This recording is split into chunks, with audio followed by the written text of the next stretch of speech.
Was where, when die Altessen Zeugnis menschlichen Erfindungsgeists nicht dort gefunden wurden, wo wir gesucht haben, sondern unter Erdschichten begraben lagen, die Alter sind als die Zivilisation selbst? Was where, when die Werkzeuge, die wir entdeckt haben, sorgsam geformt von Handen, deren Namen wir nicht kennen, von einem Geist kunden, der Kraft verstand, die wir erst vor kurzem zu messen gelernt haben? Kommt nun mit mir in die cool Dunkelheit einer Hole, die se Zentesenden von Jaren kein Sonnenlicht mehr erreicht hat, wo die Wanda Pigmenti bergen, die mit einer Präzision vermischt wurden, die unser Zeitrechnung sprengt, wo der Boden unter unseren Füßen etwas bewahrt, das wir erst allmählich begriffen. Dies ist nicht die Geschichte, die man juk erzählt hat. Dies ist die Geschichte, die in Stein und Nochen schlummert und darauf wartet, das wir uns in das erinnern, was wir vergessen haben. Beaver were tiefer in dieses Mysterium eintauchen, wenn sie sich für Geschichte interessieren, die sich einfichen Antworten verweigert und alles in Frage stellt, was sie für unumstößlich hielten, dann lassen sie doch like day. Abonnieren sie den Podcast nur, wenn sie bereit sind, mit mir durch die Schatten unserer Vergangenheit zu wandern, wo Gewissheit schwindet und staunen in ihr Stelltritt. Und schreiben sie mir in den Kommentaren, was sie hut abend zu hören. Leben sie in einer Stadt, die auf den Ruinen alterer Stadt erbaut wird, oder in einem Ort, wo das Land die Vergangenheit noch in Erinnerung hat? Ihr Anwesenheit hier ist wichtig. Sie sind Teil dieser gemeinsamen such nach Wahrheit in der Dunkelheit. Wir beginnen mit einer einfachen Behauptung, die seit Generationen in Literatüren und Museen unhinterfragt steht. Die menschliche Zivilisation, so heißt es, entstand vor etwas 12.000 Jahren im fruchtbaren Halbmond, allmähliches Erwischen vom nomadischen Wandern zum sesshaften Ackerbau, von einfachen Steinwerkzeugen zur hochentwickelten Metallurgie. Die Erzählung ist linear, fortschrittlich, beruhigend. Zuerst kamen die Jäger, dann die Bauern, dann die Baumeister. Jede Innovation ein Schritt nach vorn, jede Generation etwas fortschrittlicher als die vorherige. Der archäologische Befund, so wird uns versichert, bestätigt diesen stetigen Fortschritt. Doch was Geschichte, wenn der Befund sich weigert, mitzuspielen? Was Geschichte, wenn Werkzeugen Schichten auftauchen, in denen sie nicht hinhören, wenn Zeugnis von Wissen jardesend vor dessen Existenz ans Licht kommen?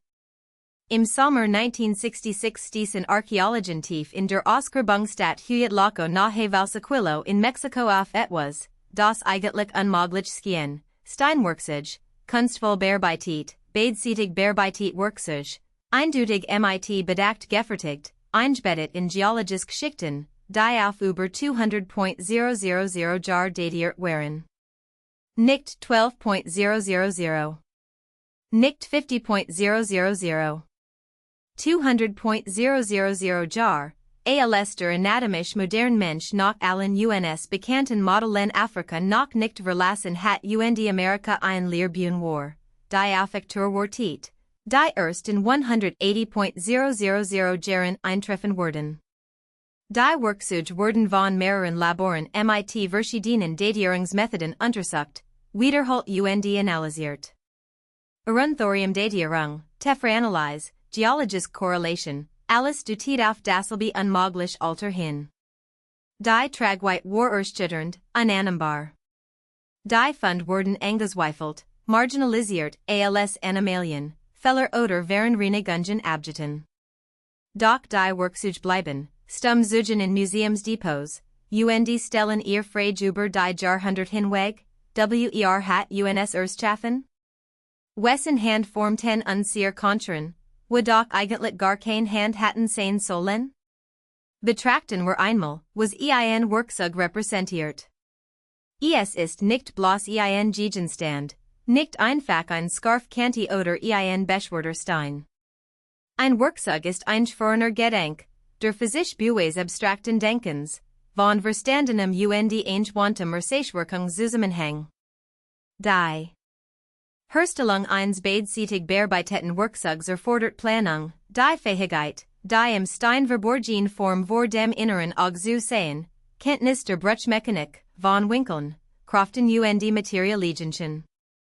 Es erfordert Lehren und Lernen, Kultur und Weitergabe. Die sind nicht die Merkmale primitiver Vormenschen, die sich durch ihr Welt irrten.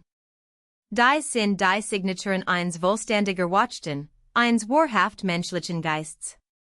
Und wenn dies Geister hier wären und ihr Werkzeug im Stab einer längst vergessenen Eyesight vertickten, dann wird unser gesamtes Weltbild zusammenbrechen. Der Gewand Fortschritt zerbricht.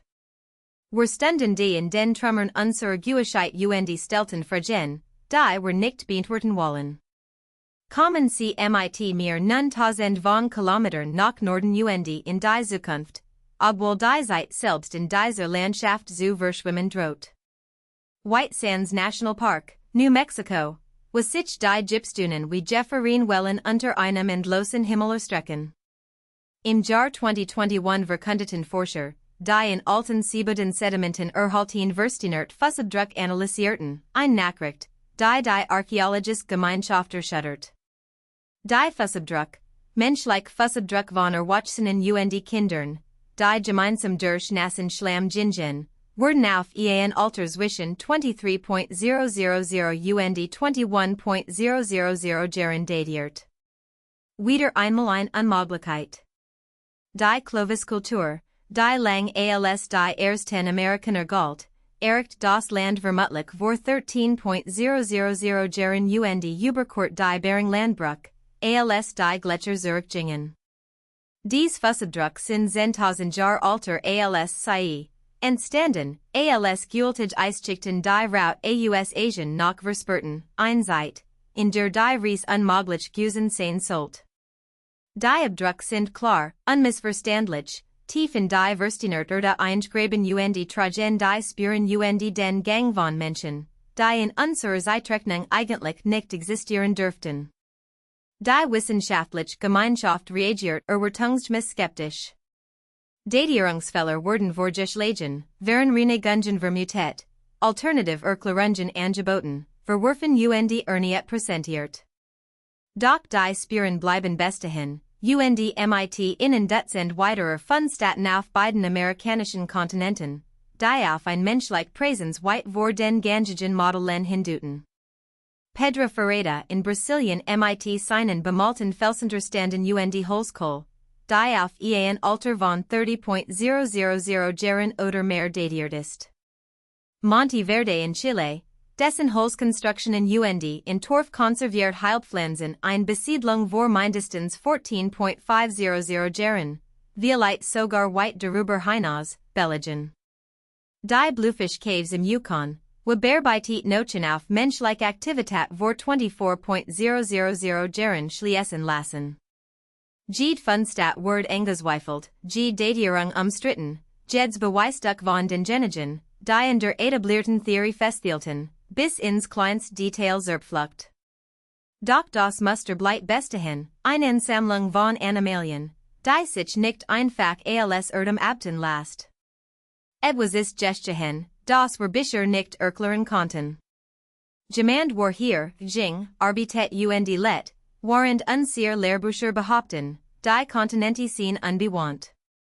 Was sieht uns zu diesen Mysterien, diesen Rissen im Fundament unserer vermeintlichen Vergangenheit? Vielleicht ist es die Erkenntnis, dass Geschichte kein statisches Gebild ist, kein endgültige Darstellung, sondern ein lebendiger Prozess zwischen Beweisen und Interpretation, zwischen dem, was wir finden, und dem, was wir glauben wollen. Die Erzählung vom Ursprung der Menschen hat sich selbst innerhalb einer einzigen Generation dramatisch gewandelt.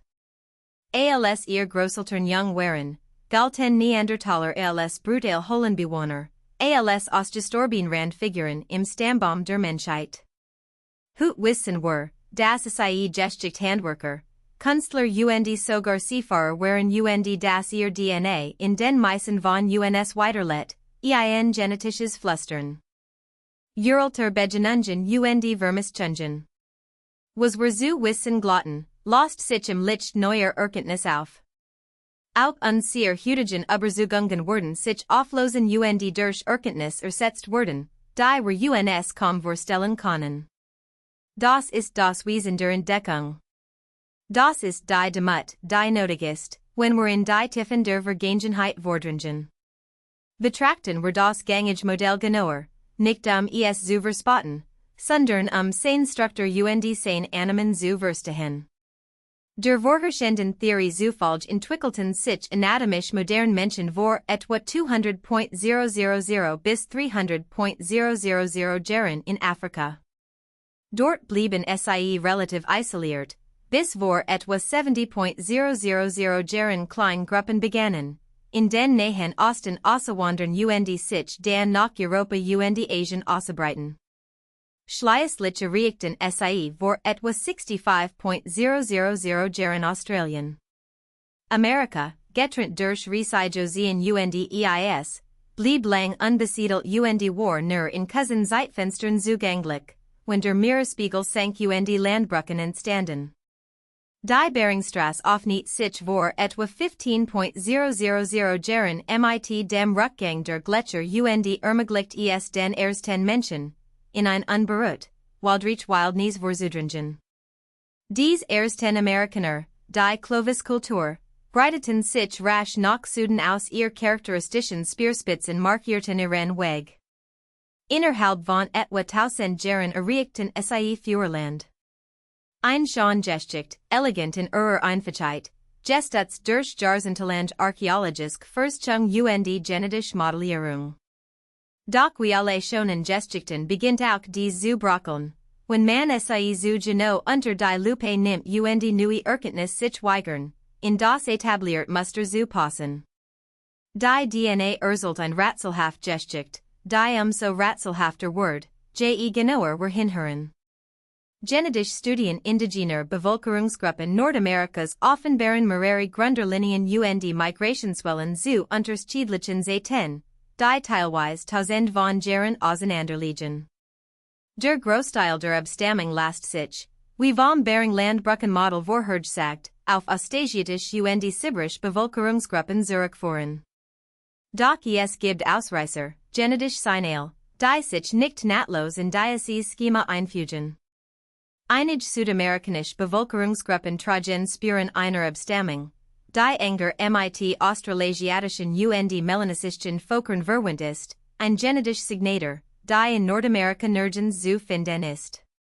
Dies datet entweder auf ein unabhängig Migrationsroute oder auf eine Vermischung mit Hut ausgestorben Bevölkerungsgruppen hin, die auf einem anderen Weg einwanderten. Andere Studien haben sogenannte Geisterpopulationen identifiziert, wo Vereingruppen, die durch statistische Analysen genetischer Variationen nachgewiesen wurden, aber kein lebenden Nachkommen und kein archäologischen Überrest aufweisen, die wir bisher gefunden haben. Sie existieren nur als Schatten in unseren Genomen, ein Beweis dafür, dass die Geschichte komplexer ist, als wir uns vorgestellt haben, dass sich Migrationen überschnitten, Bevölkerungen vermischten und verschwanden, dass die menschliche Reise zur Besiedlung des Globus kein einheitlicher Weg war, sondern ein verworrenes Netz aus Bewegungen, Begegnungen und Verschwinden. Man stellt sich die Skierkunheit dieser Reisen vor, auch immer sie unternahm, wann auch immer sie stattfanden. Stellen Sie sich vor, sie stunden vor 50.000 Jahren in der Ostküste Sibiriens, das nirgend und Akzent landenwarts, der Ozean erstreckt sich grau und feinselig bis zum unsichtbaren Horizont. Was tret ein Gruppe von Menschen, sich in dies Leer zu wagen, Boot oder Floss zu bauen oder einfach nur über Zugführung Kanäle zu laufen, zu wissen, was vor ihnen lag, zu wissen, ob es jenseits des Sichtfelds Land gab? Dies war kein verzweifelt Flucht, kein zielloses Umherirren. Dies war zielgerichtete Erkundung, kalkuliertes Eingehen von Risiken, der selbe Impuls. Der uns später zum Mond, in die Tiefen des Ozeans, an die Grenzen der menschlichen Belastbarkeit führt. Unsere Vorfahren besaßen einen mit und ein Neugier, die wir kaum begreifen können, die wir in unserer kartierten und vermessenen Welt leben. Sie wagten sich in die absolut Unjewigkeit und wanderten Generation für Generation weiter, über Kontinente, durch Klimazonen, die sich innerhalb weniger Generationen dramatisch veranderten, passten sich in, überlitten und gediehen auf wundersame Weise. Karen were nun gemeinsam in Jean Holland Zurich, in Jean bemalten Kammern, die Jahresend lang in Dunkelheit geholt waren. Die Chavadhol in Südfrankreich wurde 1994 entdeckt. Ihr Wanda sind mit über 400 Tierdarstellungen und Gravuren geschmückt, die auf ein Alter von mindestens 32.000 Jahren datiert sind. Die Kunstfertigkeit ist nicht primitiv, nicht das grobe Gekritzel von Wesen, die gerade erst lernten, ihr Welt darzustellen. Es sind raffiniert Kompositionen, die Perspektive und Schattierung Nutzen und Beugung und Anatomie mit verbluffender Genauigkeit wiedergeben. Die Künstler verstanden die Konturen der Hohlenwand, nutzten natürlich Wölbungen und Kurven, ihren Tieren dreidimensional Form zu verleihen, und platzierten sie in Szenen, die Erzählungen, Geschichten und Bedeutungen jenseits bloßer Dokumentation suggerieren.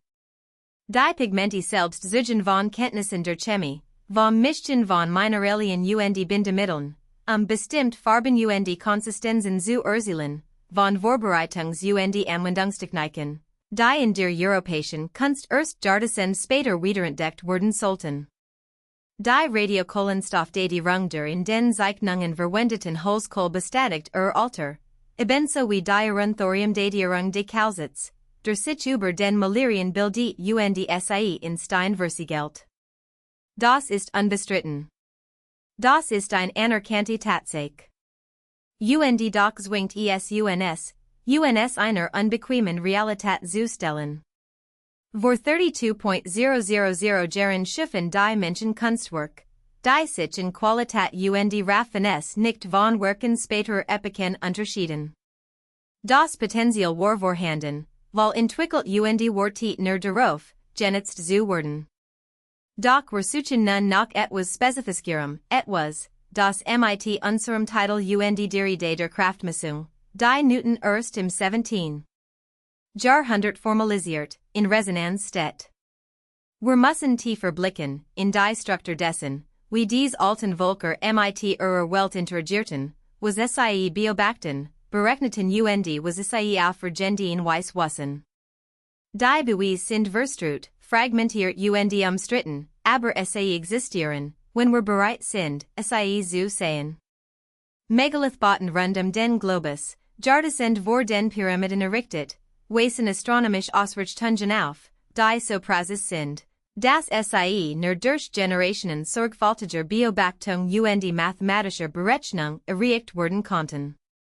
Göbekli Tepe in der Türkei, datiert auf 11.600 Jahr vor Hut, mit seinen massiven Steinsäulen, versiert mit Tyren und Symbolen, seinen Kreisformigen, auf Himmelserignis ausgerichteten Gehegen, erbaut von Menschen, die were als Jäger und Sammler, vor landwirtschaftlich und vor zivilisatorisch einordnen. Wie? Mit welchem Wissen? Mit welchem Ziel? Die Frage nach dem Sinn dieser Monumente lasst uns nicht los. Wir neigen dazu, sie ritual oder religiös zu erklären, weil wir uns den praktischen Nutzen solcher Anstrengungen, die Gesellschaften, die wir als primitiv bezeichnen, unterstellt haben, nicht verstellen können.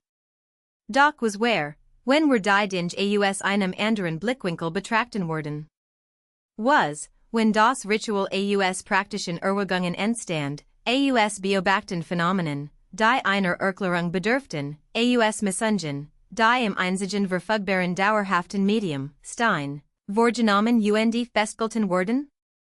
Man denke nur in den Megalithiard, ein Messinheit, die Alexander Thom in seinen Untersuchungen britischer Steinkreis identifiziert und die über Jahrtausend hinweg in Hunderten von Städten immer wieder auftaucht.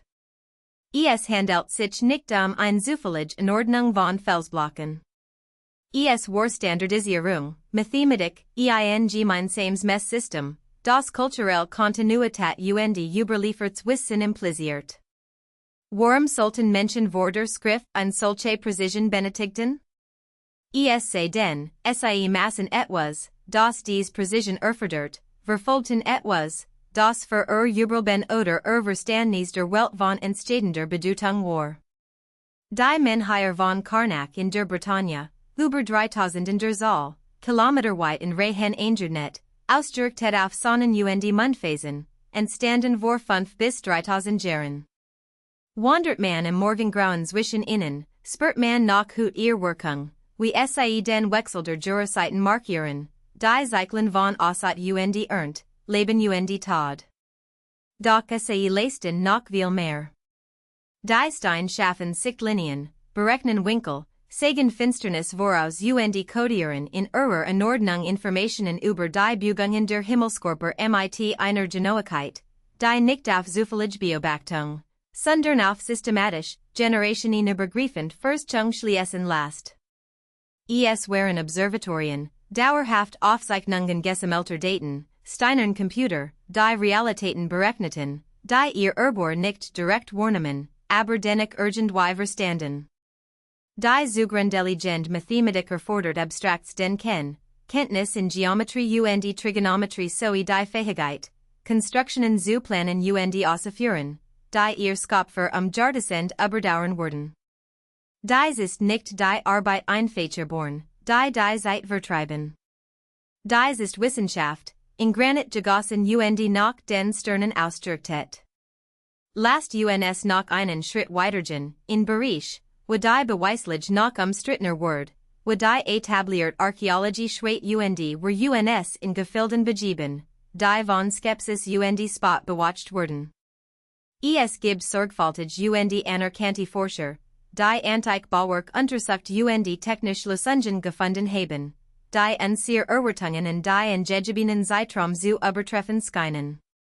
Die Praxispassung massiver Steinblock in Saxe-Woman in Peru, von denen eine über 100 Tonnen wiegen, wird mit Toleranzen im Millimeterbereich geformt platziert, unmortal, Platz für ein Klinge dazwischen.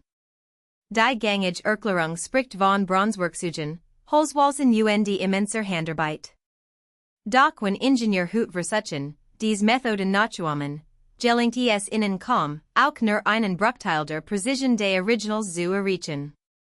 Die Steine sind nicht nur schwer, sondern auch unregelmäßig geformt, jeder ein Unikat. Das Zuschneiden passen komplexer dreidimensionaler Puzzles wird selbst modern Computergests Konstruktionswürfern überfordern. Wie wird das bewerkstelligt? Mit welchen Werkzeugen, welchen Techniken, welchem Verständnis von Materialien und Kraften? Manch Forscher vermuten, dass die Prinzipien von Hebelwerking und Gegentwicht verstanden, die uns Hut verloren gegangen sind.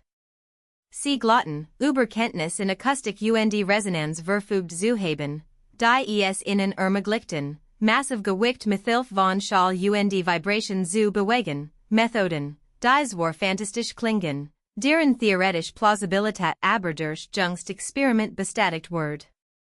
Wir verweisen auf die chemische Analyse von Steinoberflächen, die Spuren von Geopolymertechnologie aufweisen, im Grand Antiken Bettern, der gegossen und geformt Stat behauen wird. Diese Theorie ist jedoch weiterhin umstritten. Unbestreitbar ist die Präzision selbst, der Beweis dafür, dass jemand irgendwann einmal technisch Problem gelöst hat, die noch immer nicht vollständig verstehen. Sie Massen, berechneten und konstruierten auf ein Weise, die ihr Beherrschung der Physik beweist, auch wenn sie dies nicht so nannten und versten Nisramen sich grundlegend von unserem Unterschied. Betrachten wir nun die Schwerkraft selbst, Gene unsichtbare Kraft, die uns zum Erdmittelpunkt zieht, die den Fall von Steinen und die Umlaufbahnen der Planeten bestimmt, die Kraft, die Newton schließlich in seinem Gravitationsgesetz quantifiziert. Die Schwerkraft zu messen, bedarf es hochentwickelter Instrument, empfindlicher Wagen und kontrollierter Experiment. Oder etwa nicht? Was, wenn es indirekt Wedge gibt, Gravitationseffekt wahrzunehmen und zu berechnen, Methoden, die aufmerksamen Beobachtern mit Zeit und Engagement zur Verfügung stehen? Die Schwingungsdauer eines Pendels hängt von der Schwerkraft und seiner Länge ab. Variiert man die Länge und misst die Schwingungen Praxis, Last sich die lokale Gravitationsbeschleunigung berechnen. Antike Volker Kanten sicherlich Pendel und Nutzten SIE in verschiedenen Kontexten, auch wenn es spekulativ bleibt, ob SIE solche Experiment durchführten. Der Flug von Gestjossen, die Flugbahn geworfener Speer oder Stein, folgt von der Schwerkraft bestimmten Bahnen. Beobacht man genugend Wurf, misst man genugend Entfernungen und Winkel, so ergeben sich Muster, die Informationen über die Bewegung bestimmt Kraft enthalten. Entwickelten die Jäger der Antike, deren Übelben von Prozessen Wurfen abhängig, ein intuitives oder gar mathematisches Verständnis dieser Prinzipien? Das Rätsel vertieft sich, wenn wir Antike gewickt und Mass untersuchen. Messsystem verschiedenster Kulturen weisen erstaunliche Korrelationen und Verhaltnis auf, die mit planetaren Dimensionen, der größte Erde selbst und Gravitationskonstanten in Verbindung stehen. Die ägyptische Königszelle, die sumerische Doppelstand und die in der Cheops-Pyramid kodierten Mass Zagen allesamt Beziehungen zu geophysikalischen und astronomischen Gegebenheiten, die zu Praxis erscheinen, zufällig zu sein. Der Umfang der Grundfläche der Cheops-Pyramid, geteilt durch das Doppelt ihrer Höhe, ergibt eine Zahl, die bemerkenswert nahe an Pi liegt. Ihr Lage bei 29.979 Grad nördlicher Breit, fast einem Dreißigstel der Entfernung zwischen Äquator und Pol, scheint Informationen über Form und Größe der Erde zu enthalten. Die Mass des Bauwerks und die geophysikalischen Konstanten des Planeten weisen mathematische Beziehungen auf, über die Forscher seit Jahrhunderten rätseln. Sind diese Korrelationen zufällig, das Ergebnis unserer Interpretation von Mustern und zufälligen Daten? Oder besaßen die Erbauer Kenntnis über die Dimensionen und die Eigenschaften der Erde, Kenntnis, die Messungen und die Berechnungen erforderten, Kenntnis, die Fähigkeiten voraussetzen, die wir ihnen bisher nicht zugeschrieben haben? Wir müssen hier vorsichtig sein und den schmalen Grat zwischen unvorangenomener Fürchtung und unbegründeten Spekulationen beschreiten. Die Geschichte der alternativen Archäologie ist übersat mit Behauptungen, die einer kritischen Prüfung standhalten, mit Mustern, die sich bei genauer Betrachtung auflösen, mit Theorien über Antikastronauten und untergegangen atlantische Superzivilisationen, die hierauf Wunschdenken als auf Beweisen beruhen. Wir plädieren nicht für solche Erzählungen. Wir stellen einfach, aber anspruchsvoller Fragen. Wir betrachten konkret Artefakt, Bauwerk und Beweis, die nicht ohne weiteres in unser Modell passen, und fragen uns, was sie bedeuten und was sie über die Fähigkeiten unserer Vorfahren aussagen. Wir wären uns gegen die Tendenz, antike Völker zu unterschätzen und anzunehmen, dass ihnen aufgrund fehlender Technologie auch unsere Intelligenz, unsere Neugier, unsere Fähigkeit zu genauer Beobachtung und logischem Denken fehlten. Überlegen Sie einmal, was Sie allein durch Beobachtung lernen können, wenn Sie genuin Zeit und Aufmerksamkeit investieren. Stellen Sie sich Nacht für Nacht, Jahr für Jahr in denselben Ort und beobachten Sie die Sterne im Himmel. Sie werden Muster, Zyklen und Regelmäßigkeiten erkennen, die Vorhersagen ermöglichen. Ohne Teleskop, ohne Computer, in manchen Fällen sogar ohne Schrift. Kartierten die Astronomen der Antike den Himmel mit erstaunlicher Genauigkeit. Die Maya berechneten die Länge des Sonnenjahrs bis auf wenige Sekunden genau, verglichen mit unserer heutigen Messung. Die Babylonier sagten Sonnenfinsternis Jahrhundert im Voraus, indem sie mathematische Modelle auf Tantefellen einritzten. Die Erbauer von Stonehenge richten ihr Stein nach Sonnenwenden und Mondstillstanden in Zyklen von 6 Jahren aus und demonstrierten so generationenübergreifend Beobachtungsprogramm. Dies ist anspruchsvoll Wissenschaft, systematisch Forschung, die reproduzierbar Ergebnis liefert, selbst wenn sie in einem mythologischen Rahmen durchgeführt wird, den wir längst aufgegeben haben. Die Frage ist nicht, ob die Menschen der Antike intelligent, feig und neugierig waren. Die Frage ist, wie weit diese Intelligenz zurückreicht, wie viel Wissen im Lauf der Menschheitsgeschichte verloren, wiedergefunden und erneut verloren gegangen ist. Betrachten wir ein bestimmtes Artefakt, das dieses Rätsel auf wunderbare Weise verkörpert. Der Mechanismus von Antikythera, 1901 aus einem römischen Schiffswrack vor der griechischen Insel Antikythera geborgen, wird zunächst als wertloses, korrodiertes Metall abgetan. Durch Röntgenanalyse und sorgfältige Rekonstruktion entpuppt sich später als komplexer mechanischer Computer, ein Uhrwerk mit Dutzenden preisgefertigter Bronzesenräder. Es berechnet seit astronomisch Positionen und Finsternissen, verfolgt den metonischen Zyklus, der Sonnen und Mondkalender vernupft, sagt den Zeitpunkt antiker Olympischer Spiel voraus. Der Mechanismus stammt aus etwa 100 v. Chr. Repräsentiert einen graden mechanischer Raffinesse, der erst über 1000 Jahre später, im mittelalterlichen Europa, wieder erreicht wurde. Nach seiner Entdeckung konnten Experten es zunächst nicht fassen, sie konnten nicht glauben, dass solche Technologie in der Antike existiert. Der Fund erschüttert uns sehr Annahmen über die Fähigkeiten der Antike und zwang uns, unser Verständnis des Möglichen zu überdenken. Das wirklich beunruhigen darin, es handelt sich nicht einen Prototyp, nicht einen unfertigen ersten Versuch. Es ist ein raffiniertes, ausgeklügeltes Gerät, das auf eine lange Tradition die Instrumentenbaus, auf Wissen und Techniken schließen lässt, die verloren gingen, in Vergessenheit gerieten, aus den Aufzeichnungen getilgt wurden. Wenn eins durch Zufall überlebt hat, konserviert in der sauerste Farmen Umgebung eines Schiffswracks, wie viel anders sind dann eingeschmolzen, zu nichts korrodiert, für immer verloren gegangen? Dieser Mechanismus zwingt uns zu fragen, was wir sonst noch verloren haben, welches Wissen einst selbstverständlich war und das wir über Jahrhundert wiederentdecken müssen. Antike Batterien aus Mesopotamien, primitiv, aber funktionsfähig, die schwache elektrisch Strom erzeugen, deren Zweck uns Neuronen last. Damascenerstahl, dessen Kristallstruktur und außergewöhnliche Eigenschaften wir erst vor kurzem nachgewiesen gelernt haben, die ursprünglichen Schmiedetechniken, die verloren gingen, als die letzten Schmied starben, und gesamtes Wissen weiterzugeben. Griechisches Feuer, die Geheimwaffe des Byzantinischen Reichs, ein brennbare Flüssigkeit, die auf Wasser entzündet wird, deren Zusammensetzung trotz jahrhundertelanger Spekulationen und Experiment unbekannt bleibt.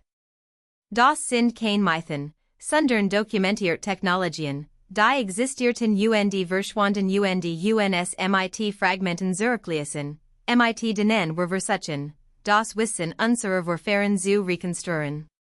Wenn schon in den relativ gut dokumentierten klassischen und mittelalterlichen Epochen so viel verloren gehen kann, wie viel mehr ist dann erst aus der fernen Vergangenheit verloren gegangen, aus den vor der Schrift, vor dauerhaften Aufzeichnungen, als Wissen nur im menschlichen Gedächtnis und in geschickten Händen existiert? Bedenken Sie die Tragweite unserer Weise.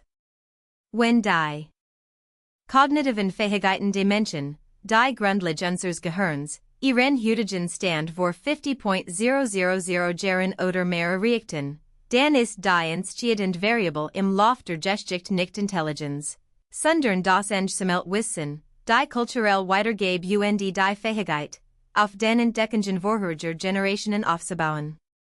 Ein Kind, das im Paläolithicum geboren wird, hat dasselbe Potenzial wie ein Hut geborens Kind.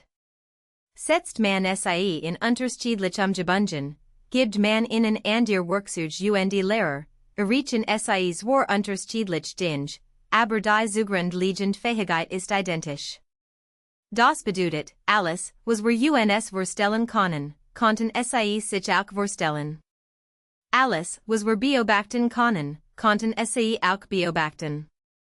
Der Unterschied liegt in der Infrastruktur, in Schriftsystemen zur Wissensbewahrung, in der hohen Bevölkerungsdichte, die Spezialisierung ermöglicht, und im materiellen Überfluss, der es einigen Individuen erlaubt, Leben der reinen Forschung zu widmen. Nimmt man ihnen dies Vorteil, Zerstrup man die Menschen in kleinen Gruppen über Reisige Gebiet, zwingt man sie Zustandiger Migration und Überlebenskämpfen, dan Word das Angesammelt Wissen vergil und get leicht verloren. Jede Generation lernt die Grundlagen nu, anstatt neue Wege zu beschreiten. Aber konnten dies alten Geister in seltenen Momenten, unter günstigen Bedingungen, nicht außergewöhnliches leisten? Konnten Kleingruppen, die über einige Generationen stabil und wohlhabend sind, nicht intellektuell Sprung vollbringen, die angesichts ihrer Umstand unmöglich erscheinen? Die Fußspuren in White Sands sind nicht nur Zeugnis von Anwesenheit, sondern auch von Menschlichkeit. Sie zeugen von Familien, die gemeinsam reisten, von Kindern, die im Schlamm spielten, während der Watchsehen in der Nahe arbeiteten, von Momenten des Alltags, die zufällig für uns erhalten blieben und die were 21.000 Jahre später entdecken. Dies Menschen lieten, fürchten und staunten, genau wie wir. Sie blickten zu den Sternen auf und stellten Fragen. Sie beobachten den Sonnenaufgang und Untergang und verfolgten ihren sich währenden Stand im Lauf der Jahreszeiten. Sie spürten die Anziehungskraft der Erde auf ihren Körpern, bemerkten, das Gegenstand fallen, das Wasser bergab fließt, das bestimmt Winkel das Werfen effektiver machen, das Hebel die Kraft verstärken. Sie letten in der Welt, und Leben erfordert Verständnis, erfordert das Entwickeln von mentalen Modellen, wie die Dinge funktionieren, erfordert Lernen, Lehren und verbessern. Haben sie dieses Verständnis in Gesetze und Gleichungen gefasst? Wahrscheinlich nicht in einer Weise, die wir heute kennen würden. Aber besaßen sie praktisches Wissen über Prinzipien, die wir später benannten und quantifizierten? Wie hatten sie es nicht tun können? Reisen wir mit innen erniet durch die Zeit, dies Mal in den Beginn der Geschichtschreibung, nach Sumer und Ägypten, zu den vergessen uns bekannten Zivilisationen. Plötzlich erscheinen sie, verbluffend hochentwickelt, mit Schrift, Mathematik, Astronomie und Architektur, die scheinbar aus dem Nichts entstanden sind. Die gängige Erklärung spricht von stetiger Entwicklung, vom Hochpunkt des Entdelänger, allmählicher Fortschritt, die früheren Stadien sehen in den archäologischen Funden schlichtweg nicht erhalten. Vielleicht. Doch es gibt ein anderes Muster, wenn man genauer hinsieht, ein Muster der Weitergabe, von Wissen, das angeblich aus früheren, bedeutenderen Zeiten stammt. Die ägyptischen Priester berichten Herodot und später Platon, ihr Weisheit stammt aus der Zeit vor der Sintflut, von Annenreich, deren Aufzeichnungen sind von deren Zurückreichen. Wir tun dies als Mythologie ab, als Aufblang der Chronologie zur Prestigisierung. Doch was, wenn sich Wahrheit und Mythos vermischen? Was where, when sich unvollkommen, aber aufrichtig, and Zivilisationen erinnern, die vor ihrer eigenen entstanden und untergangen waren und Wissensfragment hinterließen, über die später Menschen rätselten und die sie in ihr Sammlung aufnahmen?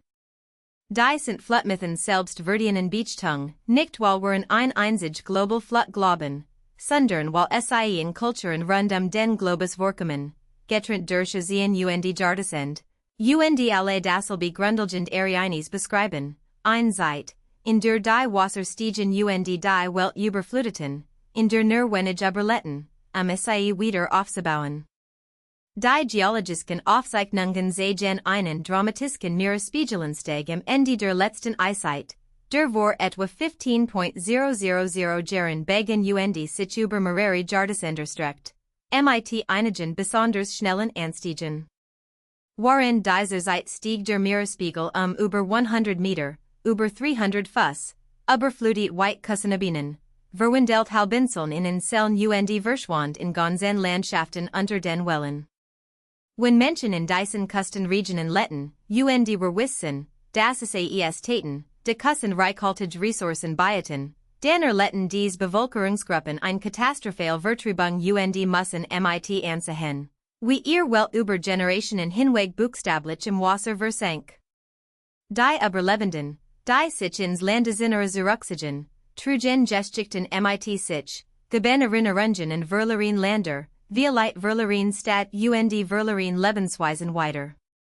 Dies Geschichten wurden sich während und der Mythologie verschmelzen, aber in ihrem Kern konnte die authentisch historische Erinnerung an eine real Klimakatastrophe liegen. Welches Wissen ging bei einem solchen Zusammenbruch verloren? Kustenfoker mit Zugang zu Mehr's Ressourcen sollten vermutlich zu den wohlhabendsten, zahlreichsten und fortschrittlichsten Gruppen ihrer Zeit.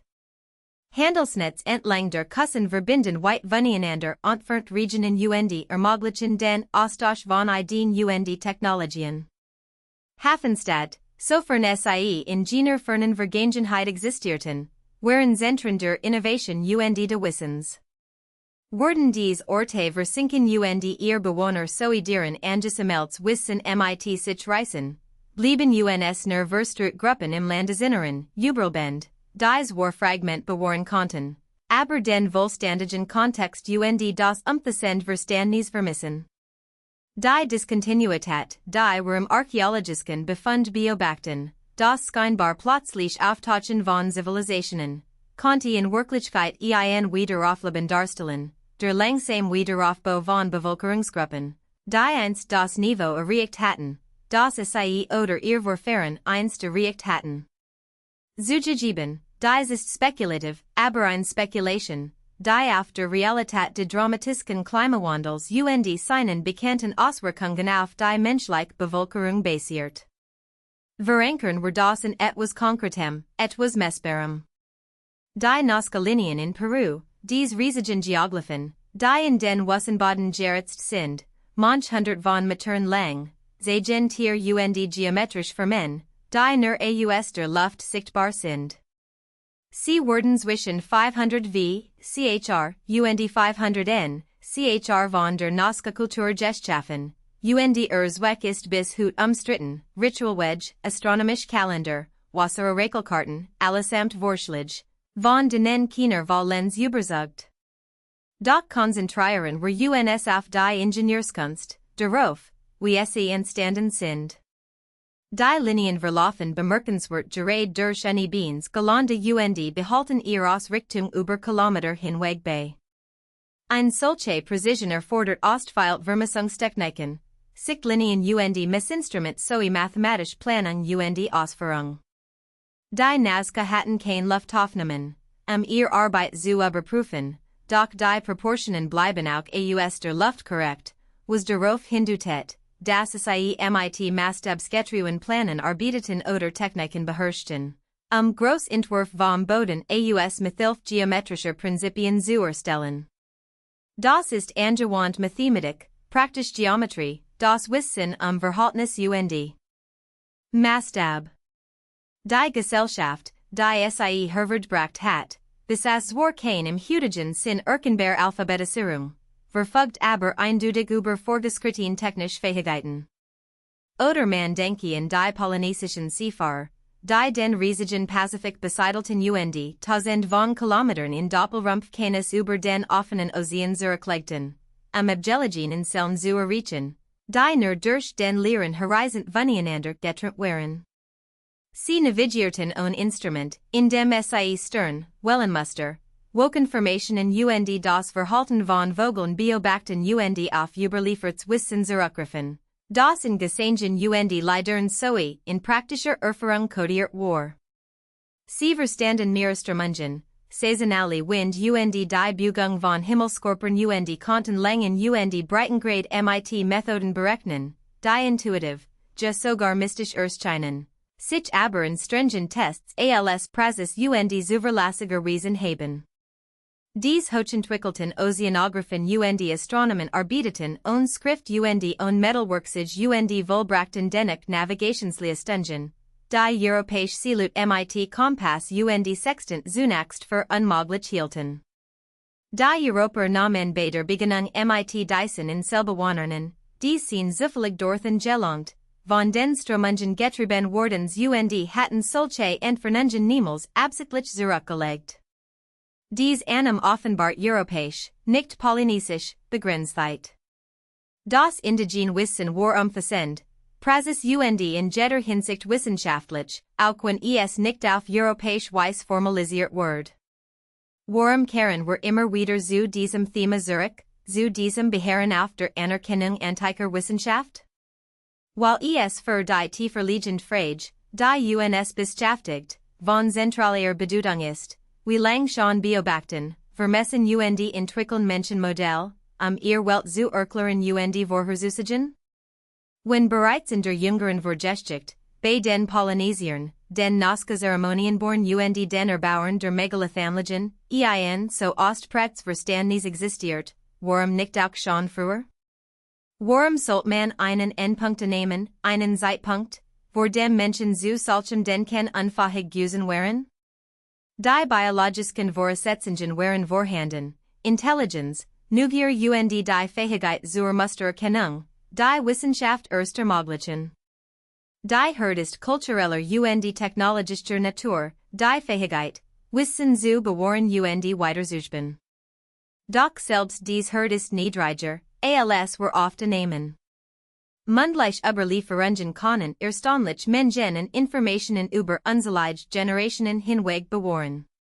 Die australischen Ureinwohner haben Lieder und Geschichten über Landschaften und Ereignisse bewahrt, deren archäologische Existenz vor über 10.000 Jahren bestätigt wird, und dies war so Praxis, dass moderne Forscher als Wegweiser zu antiken Staten nutzen.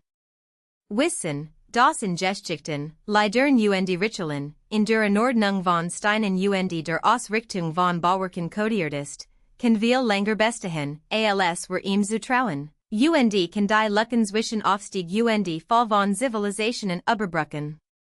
Auf unseren Titel und die Wahlprovokentest Behauptung zurückzukommen, haben die Menschen der Antike die Erdbeschleunigung gemessen, G9 8 Meter pro Sekunde zum Quadrat, die fallende Objekt bestimmt?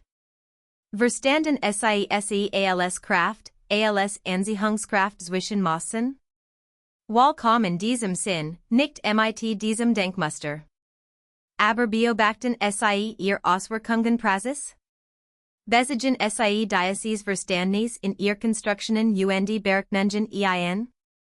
Entwickelten sie funktionierend Modell, die Gravitationsphänomen erklärten, selbst wenn dies durch andere Paradigmen beschrieben wurden? Die Indizien deuten darauf hin. Die Praxis in Winkel megalithischer Bauwerk, die Berechnungen von Astronomen zur Vorhersage von Planeten bewengen, die Konstruktion von Aquädukten und Bewasserungssystemen, die exakt Gefall für einen gleichmäßigen Wasserfluss erfordern, all dies von einem praktischen Verstandnis von Kräften und Bewegungen, selbst wenn die zugrund liegende Theorie von unserer Abwich.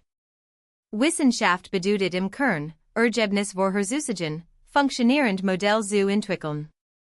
Gemessen in diesem Maßstab war die antike Welt voller Wissenschaftler, voller aufmerksamer Beobachter, die ihre Ideen in der Realität prüften und sie über Generationen hinweg verfinerten. Wir müssen genauer untersuchen, was wir unter Zivilisation, Wissen und Wissenschaft verstehen.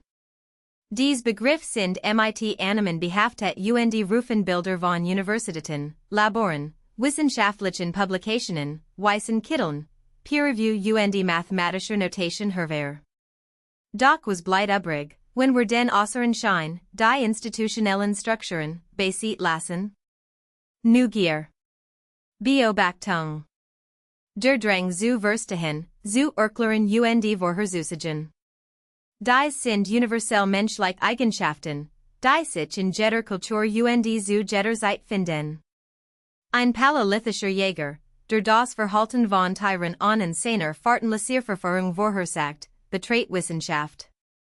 Ein neolithischer Bauer, der Jahr für Jahr die besten Pflanzensamen auswählt und so die Ernteertrage durch andauernd Genetik verbessert, nach Bevergene bekannt waren, betreibt Wissenschaft. Ein bronzezeitlicher Metallurg, der mit Verhaltnissen und Ofentemperaturen experimentiert, Basier Bronze herzustellen, betreibt Wissenschaft. Die Method ist dieselbe, beobachten, Hypothesen aufstellen, testen, verfeinern. Der Grad der Raffinesse, die Werkzeuge und die konzeptionellen Rahmen variieren, Dr. Grundlegend Prozess der systematischen Verständigung in der gesamten menschlichen Erfahrung konstant.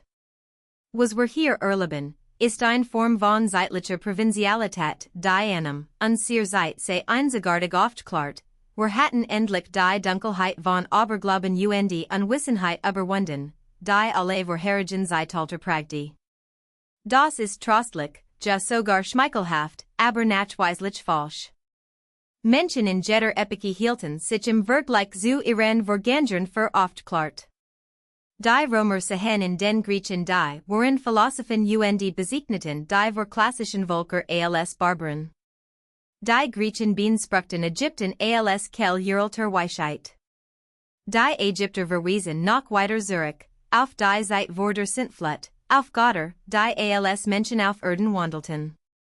Generation steht auf den Schultern von Giganten und behauptet, die erste zu sein, die wirklich gesehen hat.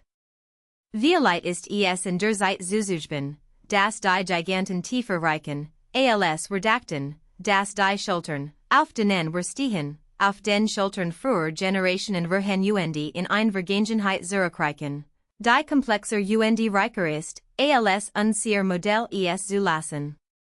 Betrachten wir ein Fallstudie, die dies the men zusammenführt und die technische Leistungsfähigkeit der Inka auf eindrucksvoll Weise demonstriert.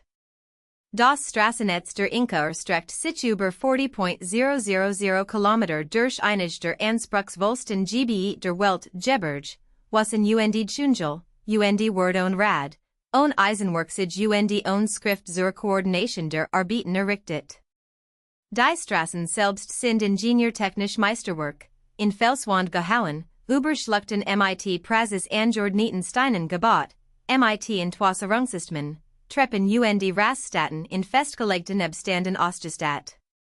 Sie suchen von einem tiefen Verständnis für Steigung und Entfernung, für Logistik und Organisation sowie für Geologie und Materialien. Noch beeindruckender sind jedoch die Brücken, insbesondere die Hängebrücken aus Grasseln, die hundert von Metern breit Flussschluchten überspanten. Dies Brücken müssen jahrlich erneuert werden, da die Ziel mit der Zeit verschleißen, ein enormer Arbeitsaufwand. Dennoch unterhielten die Inka hundert von ihnen im gesamten Reich, die SIE für Communication und Control. Unerlässlich waren. Das für den Entwurf einer Hängebrücke erforderlich Ingenieurwissen ist betrachtlich, Berechnung der Gewichtsverteilung, der Zielspannung, der Zulassigen Belastungsgrenzen und der Geometrie der Kettenlinien. Die Inka besaßen dieses Wissen, wie die Funktionsfähigkeit ihrer Brücken beweist, die über Jahrhundert hinweg den Werker sicher trugen.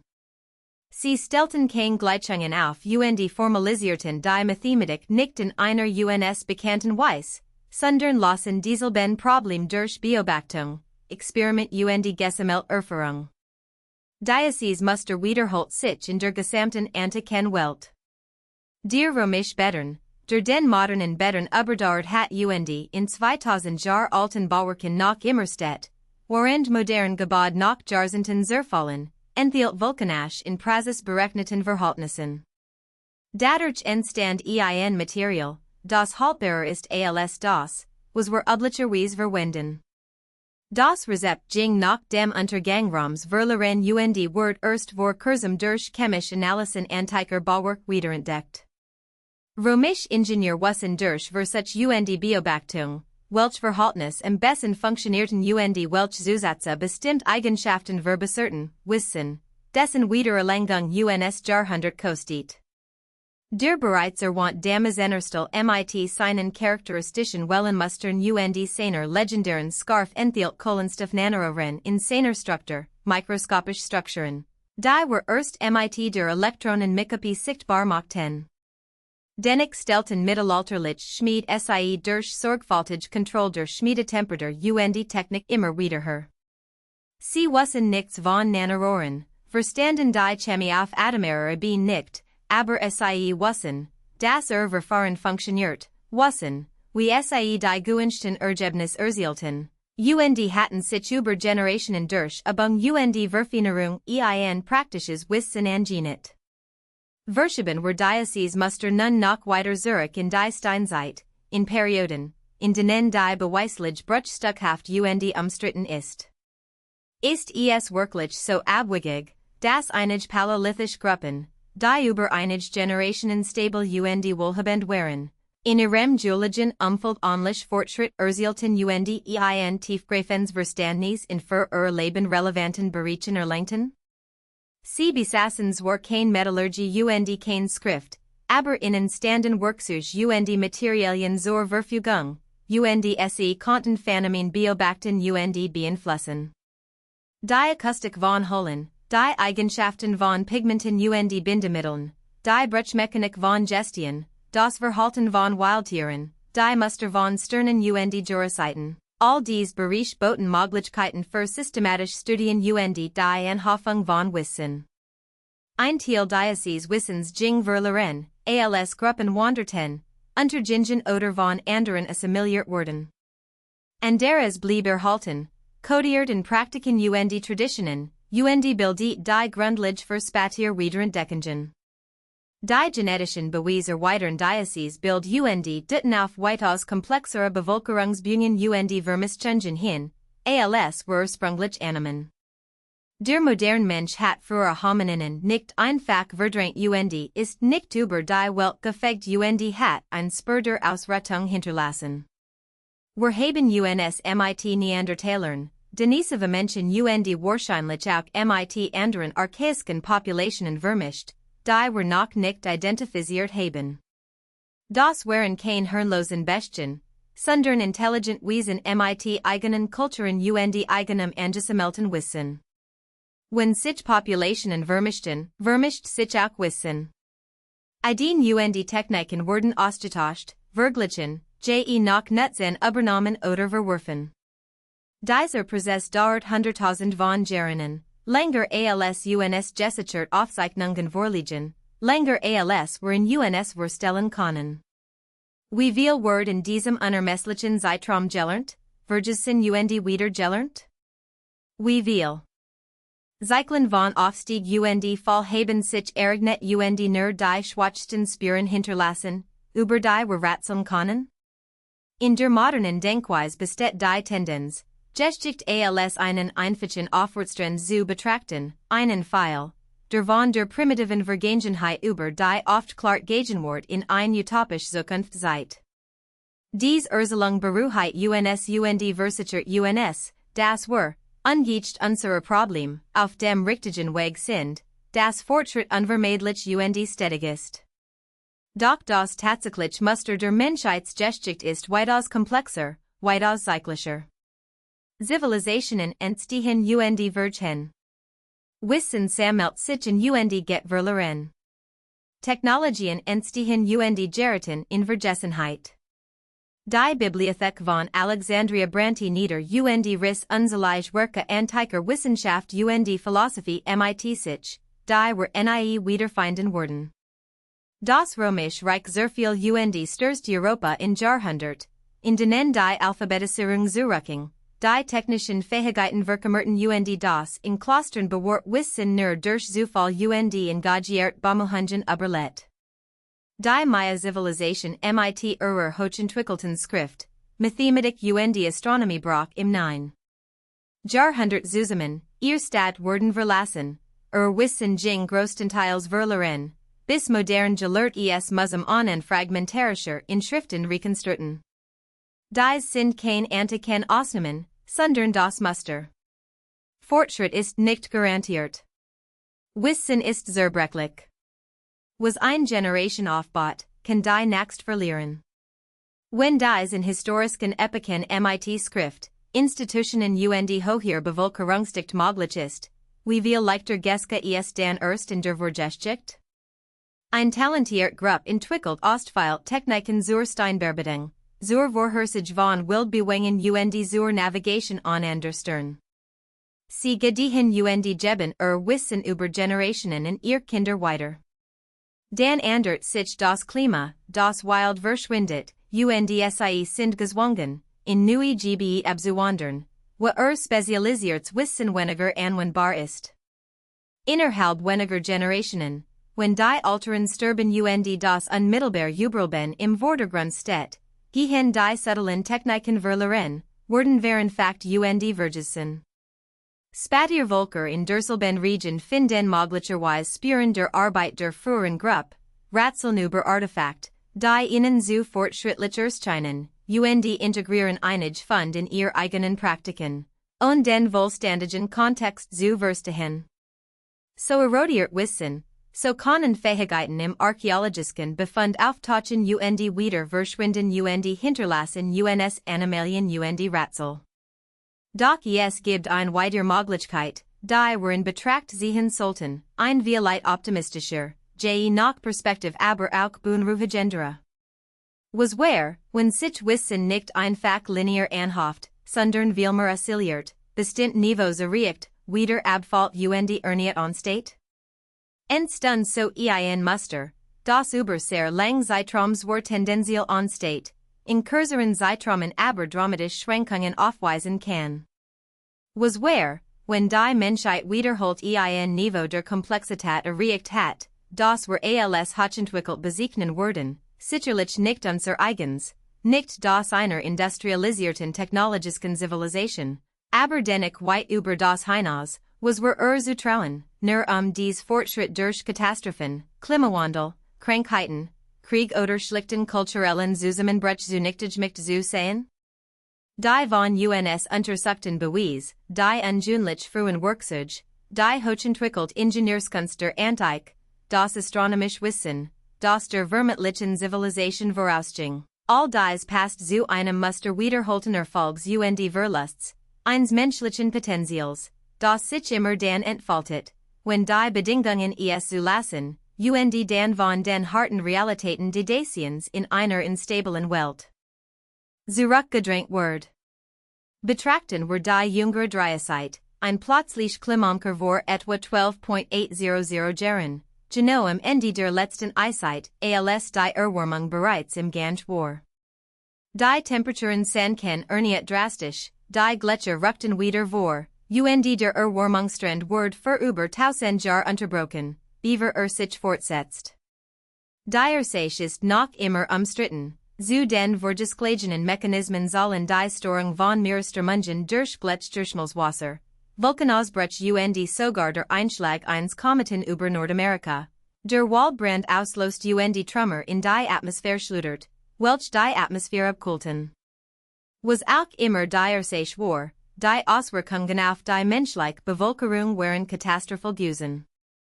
Gruppen, die sich in die warmeren Bedingungen angepasst und in new bewohnbare Gebiete vorgedrungen waren mit einem plötzlichen Zusammenbruch ihrer Nahrungsquellen, erzwungenen Migrationen und einem drastischen Bevölkerungsrückgang konfrontiert gewesen.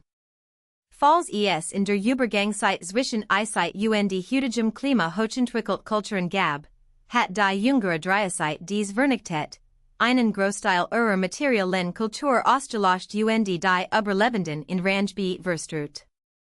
Wenn die Erwärmung wieder einsetzt und sich die Bevölkerungen erholen, verfügen sie möglicherweise nur noch über Bruchstück ihres früheren Wissens, erinnern sich möglicherweise nur noch an Vollkommen und alte Gewohnheiten und müssen möglicherweise von einem dramatisch reduzierten Ausgangsniveau aus neu aufbauen.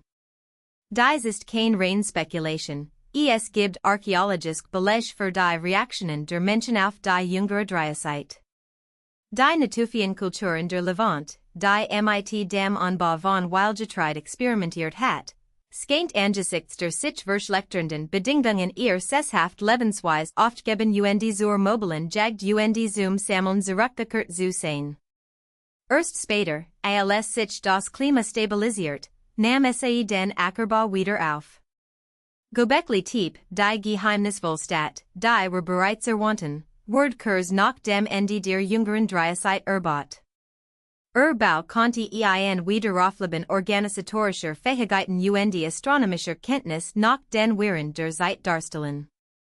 Die Stadt wurde etwa 1000 Jahre nach ihrer Errichtung absichtlich vergraben, die Steine sorgfältig mit Erde bedeckt, die Grand dafür sind unbekannt. War diese Erhaltung, der Versuch, heiliges Wissen vor einer vermeintlichen Bedrohung zu schützen? Oder ein Zeichen der Aufgabe, einer Kultur, die sich von alten Praktiken abwandt? Wir wissen es nicht. Uns bleiben Monumente und Artefakt, die mehr vergehen aufwerfen als beantworten, bewies dafür, dass die menschlichen Fähigkeiten in der frühen Vorgeschichte die vorherrschenden Einfächer Modell weit übertreffen. Karen wir zum Individuum, zur persönlichen Eben zurück, denn dies gewaltigen Zeitraum und abstrakten Diskussionen über untergegangene Zivilisationen können sich von der menschlichen Realität entfremdet anfühlen. Denken Sie an persönliches Wissen, Ihr Fähigkeiten. Wie viel davon konnten Sie jemandem Unverständnis beibringen? Wie viel täglichen Funktionsfähigkeit hängt von Systemen und Wissen ab, die Sie nicht vollständig verstehen? Sie nutzen Ihr Smartphone, und die zugrundeliegend Halbleiterphysik zu verstehen. Sie fahren Auto, und den Motor oder die Elektronik reparieren zu können. Sie sind auf Stromnetz, Wasser auf Bereitungsanlagen und global Lieferketten angewiesen, allesamt System, deren Prinzipien Sie vielleicht vage fassen, aber nicht selbst umsetzen konnten.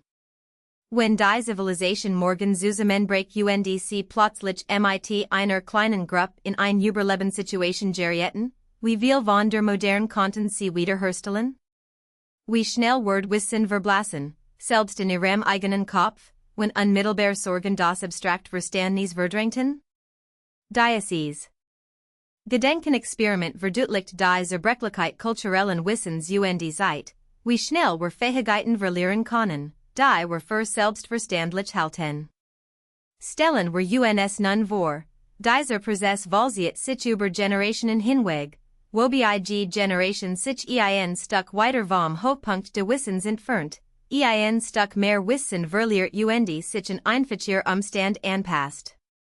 Innerhalb weniger Jahrhundert besitzen die Nachkommen vielleicht nur noch bruchstückhaft Erinnerungen an die Leistungen ihrer Vorfahren und wären die gefundenen Artefakt als Werke von Göttern oder Riesen, unfähig zu begreifen, das gewöhnlich Menschen wie sie selbst solche Dinge geschaffen haben.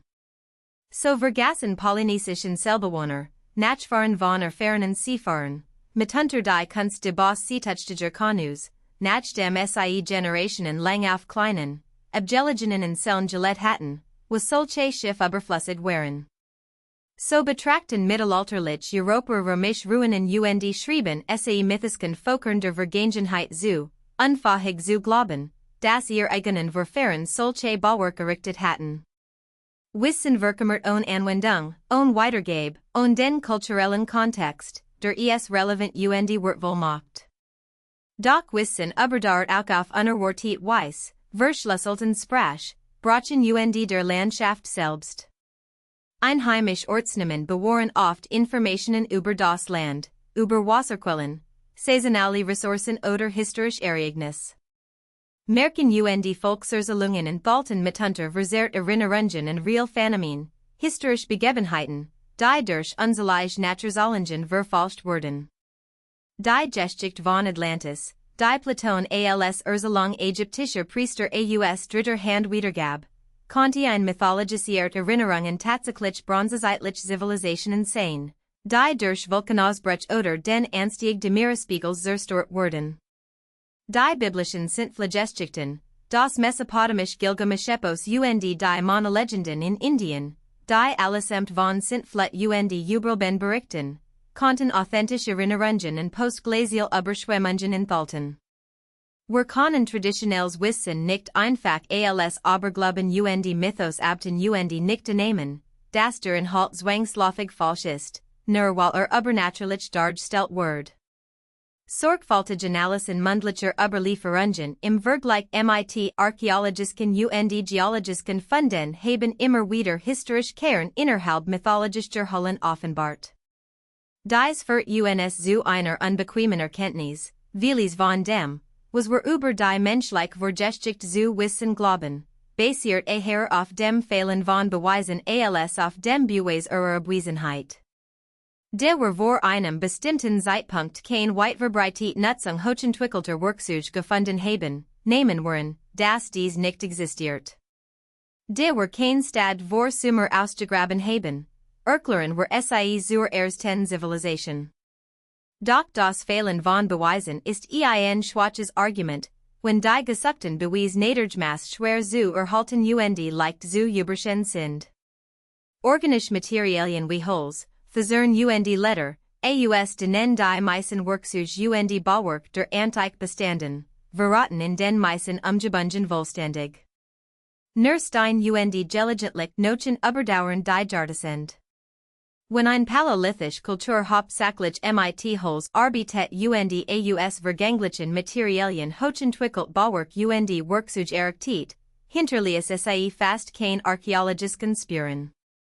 Ihre Existenz blieb uns verborgen, denn, wir fanden zufällig unter außergewöhnlichen Umständen erhalten überrest, etwa in Mooren, im Eis oder unter Wasser, wo von Sauerstoff und Verfall abgeschottet waren.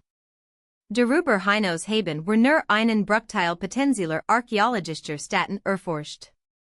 Die meisten Küstenlinien der Antike, die aufgrund reichhaltiger Ressourcen bevorzugt von Menschen besiedelt wurden. Liegen hundert von Metern unter dem Meeresspiegel, überflutet durch den postglazialen Meeresspiegelanstieg.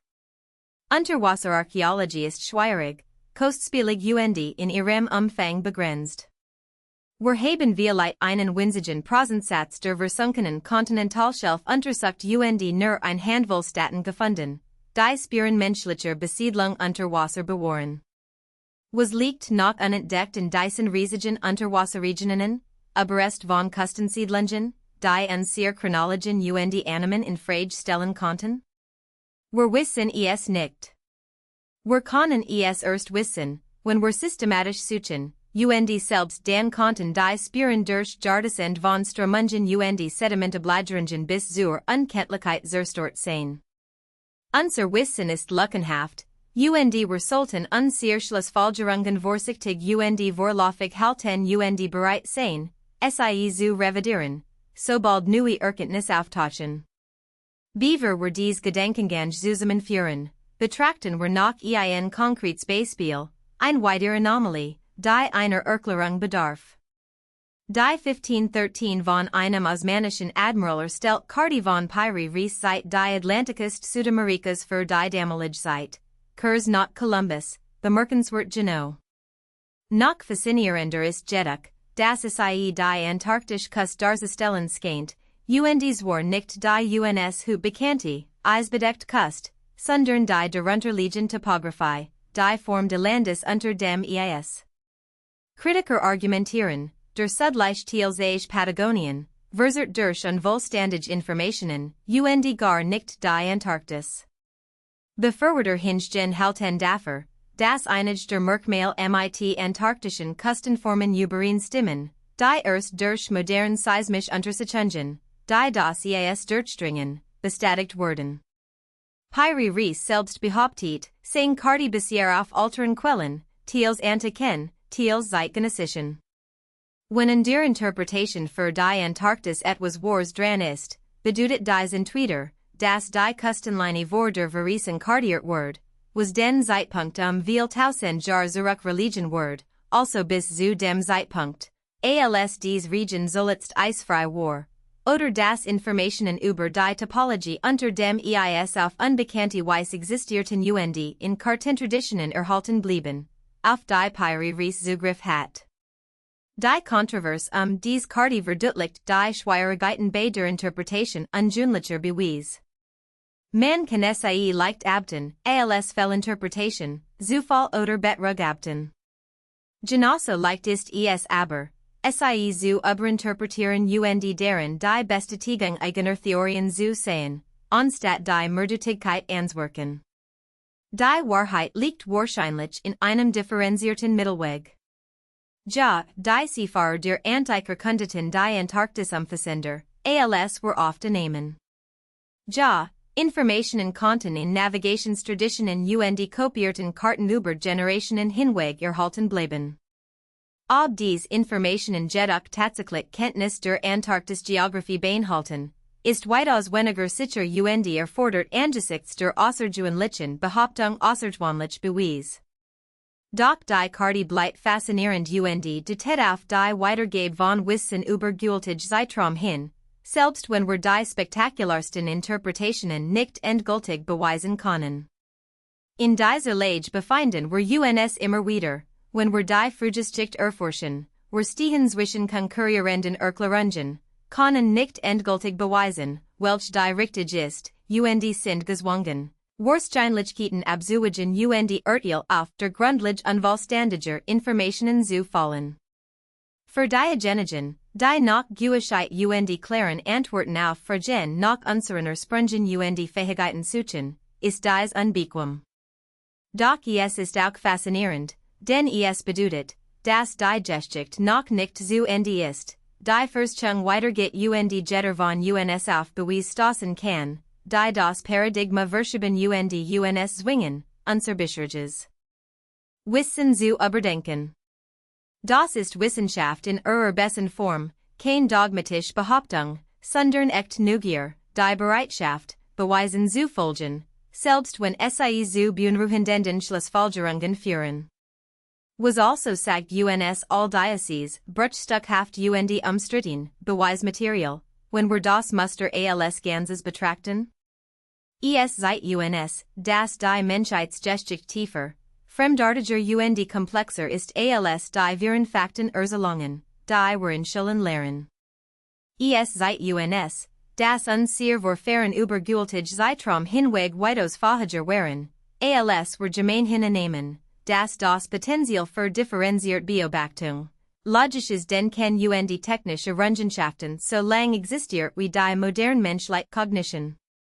Es seit uns, das Wissen zerbrechlich ist, das Zivilisationen aufsteigen und untergehen und dabei kaum Spuren hinterlassen können, das was ein Epoche erreicht, an einer anderen vollständig verloren gehen kann. Und es legt provokativ nahe, dass wir vielleicht nicht die erste menschliche Gesellschaft sind, die zu den Sternen aufblickt und stand, die misst, berechnet und versucht, die Kraft zu verstehen, die unsere Welt beherrschen. Wir konnten die Jüngst in einer langen Reihe solcher Erweckungsprozesse sehen, die Jules auf Fragmenten der vorhergegangenen aufbauen und zu einem kollektiven menschlichen Projekt beitragen, das weit über die aufgezeichnete Geschichte hinausreicht. Diese Erkenntnis sollte uns demütigen und jede Vorstellung zunichtemmen, unsere Zeit sei einzigartig erleuchtet, wir hatten die Unwissenheit der Vergangenheit endlich hinter uns gelassen. Doch sie sollte uns auch inspirieren, uns mit dem gewaltigen Projekt der Menschheit verbinden und uns das Gefühl geben, Teil von etwas viel größerem zu sein als unser individuelles Leben oder gar unsere Gesamtzivilisation.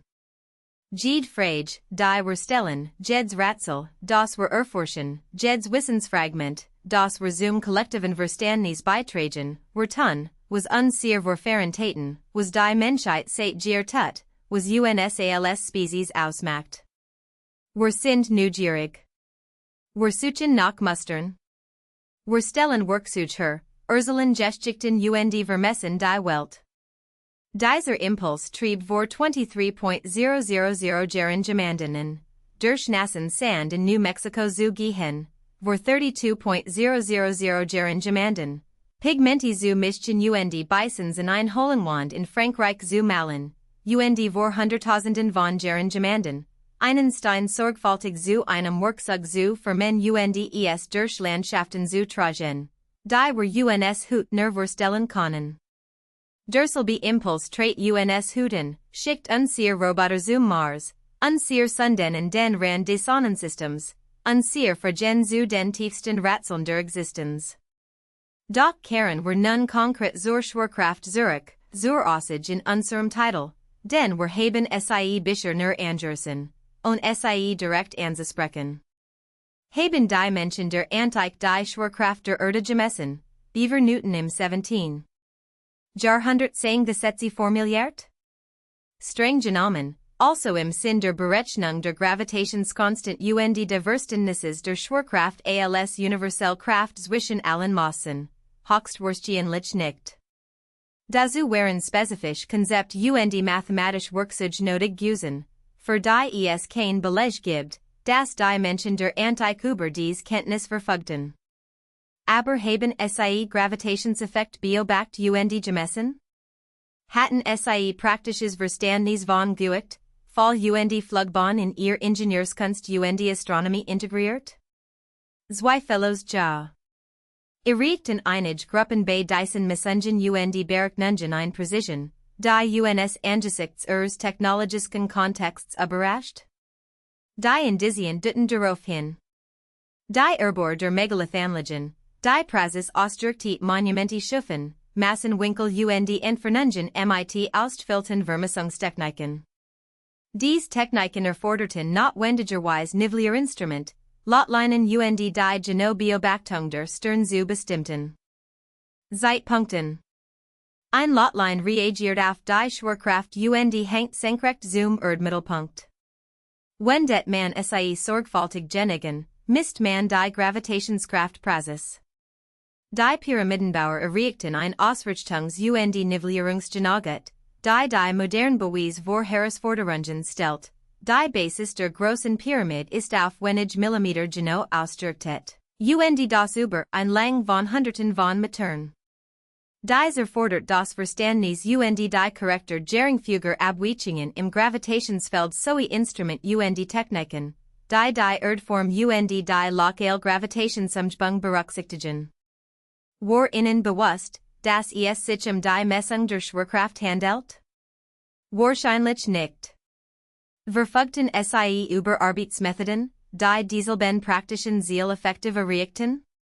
Die Zeugnis ihrer Leistungen legen dies nahe. Antike Astronomen müssen bei der Vorhersage von Planetenpositionen die Gravitationseffekt berücksichtigen, auch wenn sie dies nicht als solche erkannten.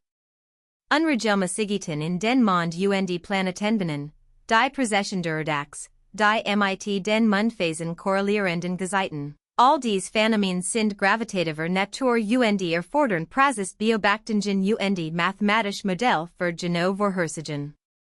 Die Tatsache, dass babylonische Astronomen Finsternis Jahrhundert im Voraus vorhersagen konnten, beweist, dass sie über funktionierend Modell der Himmelsmechanik verfügten, die, obwohl anders konzeptionell formuliert, die Realität der Gravitation erfolgreicher fassen. Sie massen die Gravitation nicht direkt, sondern ihr Auswirkungen und entwickelten Vorhersagemittel, im Grand Das, was Physiker hut tun, nur mit anderen Werkzeugen und Ansätzen. Die wohl direktesten Beweis liefern antike Gewicht und Maß, die kulturübergreifend Standardisierung spezifischer Einheiten, die mit den physikalischen Eigenschaften von Wasser und Erde zusammenhängen. Ein Liter Wasser wiegt ein Kilogramm, weil wir diese Einheiten so definiert haben. Doch auch antike Systemweisen ähnlich zusammenhängend auf, was darauf hindeutet, dass sie Messstandards von physikalischen Konstanten und dem Verhalten von Materialien unter dem Einfluss der Schwerkraft ableiten. Die ägyptische Königliche steht in einem Zusammenhang mit den Dimensionen der Erde und der Schwingungsdauer von Pendeln in bestimmten Breitengraden, ein Präzision, die so groß erscheint, zufällig zu sein. Das sumerische Sexagesimalsystem, die Mathematik zur Basis 60, ermöglicht elegante und effizient Berechnungen von Kreisen und Winkeln und steht in einem Zusammenhang mit astronomischen Zyklen, der nahelegt, dass es speziell für Kalender und Navigationszwecke entwickelt wird. Dies System repräsentieren über Generationen angesammeltes und verfeinertes Wissen und codieren ein Verständnis der Welt in rein praktischen Begriffen, ein Verständnis, das dennoch vorhanden ist. Was sich aus all diesen Untersuchungen ergibt, ist nicht das Bild unwissender Wilder, die durch ihr Welt stolpern, nicht das einer Zivilisation, die vor 6000 Jahren nach Hunderttausenden von Jahren Stagnation plötzlich aufblüht, sondern vielmehr das einer menschlichen Intelligenz, die sich während unserer gesamten Existenz als Spezies kontinuierlich ausdrückt, in unterschiedlichen Kontexten verschiedens erreicht, manchmal ein Niveau erreicht, das wir als hochentwickelt bezeichnen. Werden, manchmal unter dem Druck von Klima, Konflikten oder Katastrophen auf die Grundlagen zurückfällt, aber immer beobacht, immer versucht, die Welt zu verstehen, immer misst, berechnet und entwickelt mental Modell, zu erklären und vorherzusagen. Die vermenverendern sich, die begrifflichen Rahmen entwickeln sich, die Werkzeuge verbessern oder verschlechtern sich je nach Umständen, aber der grundlegende menschliche Drang zu verstehen bleibt konstant. Wir sind messend. Wir waren schon immer messend. Beaver were Lionel Hatten, benutzen were Korporteil, Schritt, Schatten. Beaver were Uren Hatten, benutzen were Son, Stern und Jurazeiten. Beaver were Theorien über die universelle Gravitation Hatten, Beobachten were fallend Dinge und lernten Vorherzusagen, what sie landen worden. Das soll nicht bedeuten, dass die Völker der Antike über moderne Wissenschaft verfügten, dass sie Einstein vorweggenommen, Computergebot oder den Mond besucht hatten. Das taten sie nicht. Aber sie betrieben Wissenschaft im grundlegenden Sinn systematischer Beobachtung, Modelbildung und der Überprüfung von Vorhersagen an der Realität. Sie wanten Intelligenz und Neugier auf die Welt sie herum und sammelten Wissen innerhalb der Grenzen ihrer Umstand. Die zu ignorieren und darauf zu beharren, das wars Wissen mit Aristoteles, Galilei oder wem auch immer were als Ausgangspunkt wollen, bedeutet, Wissen zu verkennen, die Formalisierung und Dokumentation von Erkenntnissen mit dem Verständnis selbst zu verwechseln. Ein Kind, das lernt, das Gegenstand fallen und schwerer Gegenstand schwerer zu haben sind, besitzt praktisches Wissen über die Gravitation, selbst wenn es das Wort Gravitation nicht kennt, selbst wenn es kein mathematische Gleichung hat, die das Phänomen beschreibt. Dieses Wissen ist real, functional und anwendbar. Über Generationen aufmerksamer Beobachter hinweg entwickelt sich so ein immer differenzierteres Verständnis physikalischer Prinzipien, ein Verständnis, das vielleicht nie in Abhandlungen formalisiert wird, aber dennoch praktische Errungenschaften leitet. Wir haben in dieser Erkundung weit Strecken zurückgelegt, Kontinente und Jahrzehnt überquert, Werkzeuge, Fußspuren, Bauwerk, Karten und Mythen untersucht. Versuchen wir nun, all dies zu synthetisieren, die Fäden zu einem stimmigen Ganzen zusammenzuführen, etwas, das die Komplexität würdigt, und darin zu ertrinken.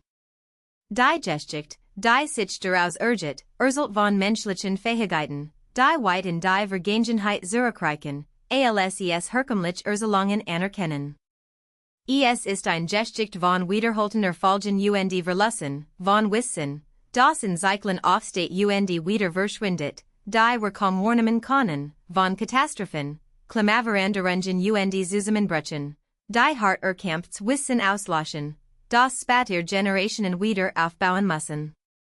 Es ist ein Geschichte, die unser Gegenwart nicht als Höhepunkt eines linearen Fortschritts von Unwissenheit zu Erleuchtung darstellt, sondern vielmehr als ein weiteres Kapitel in einer viel längeren Geschichte, ein Kapitel, in dem wir zwar bestimmt Fähigkeiten erlangt, aber auch die Verbindung zu der tiefen Weisheit verloren haben, die früher Völker besaßen. Dies Perspektiv sollt uns gleichermaßen mit Stolz und die Mutter fühlen.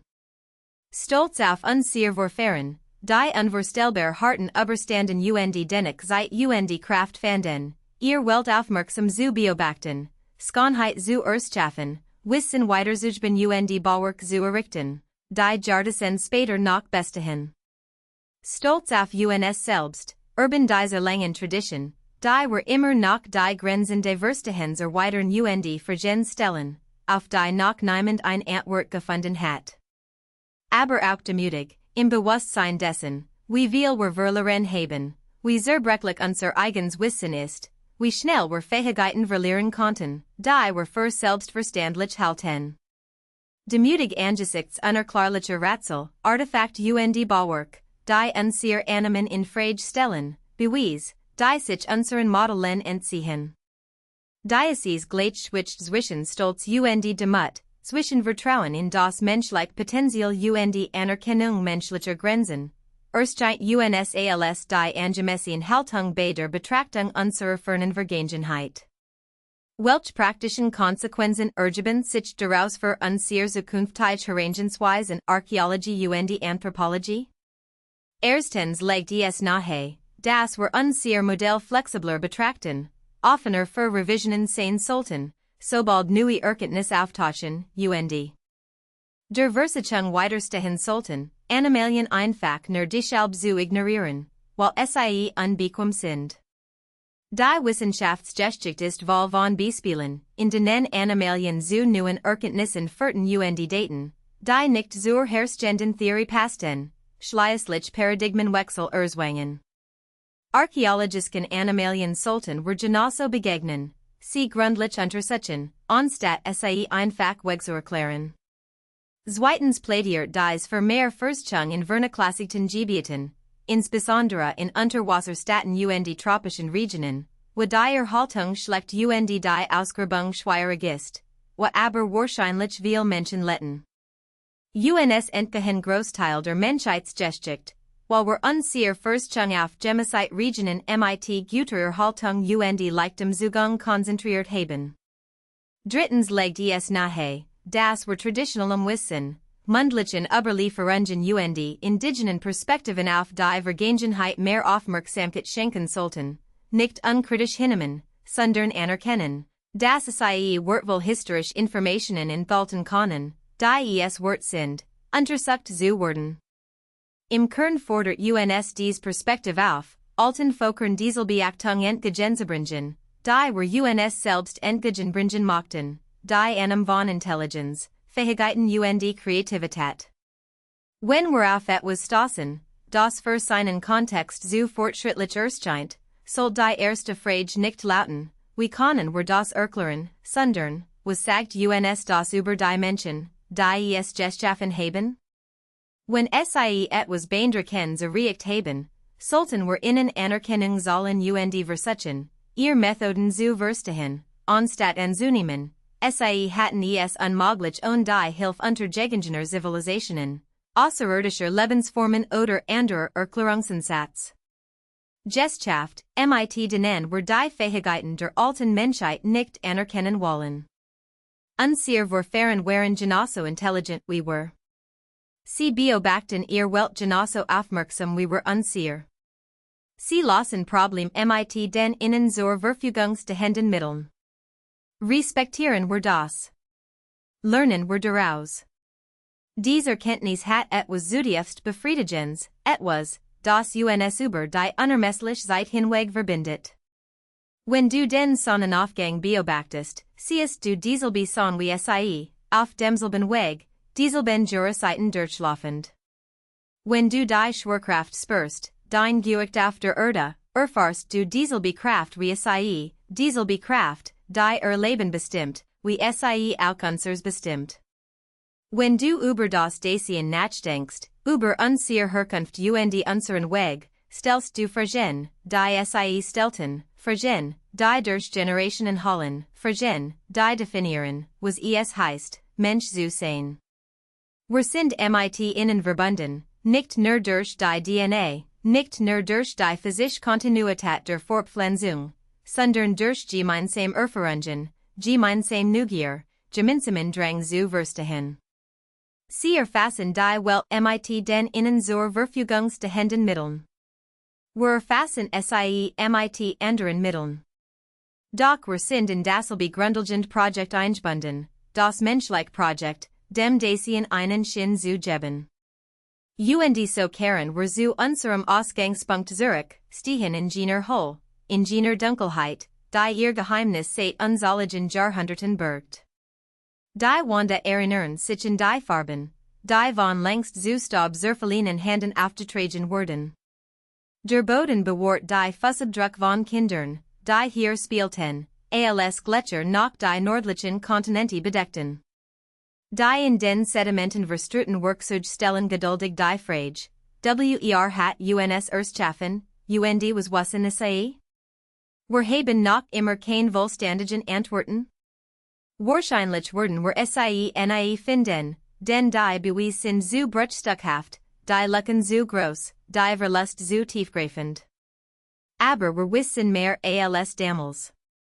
Wir wissen, dass unsere Vorfahren feig und neugierig waren. Wir wissen, dass sie ihr Welt aufmerksam beobachten und sich ein. Verstandnis musteren eineten. Wissen, das sei manchmal dinge volbrachten, die uns überraschen, die unser Annehmen in Frage stellen, die uns zwingen, unseren Platz in der langen Geschichte der Menschheit neu zu überdenken. Vielleicht genig das.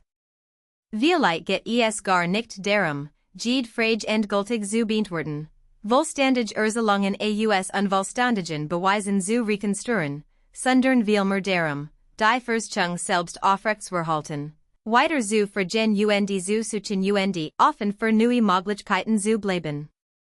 Das Geheimnisvoll ist Teil des Worts.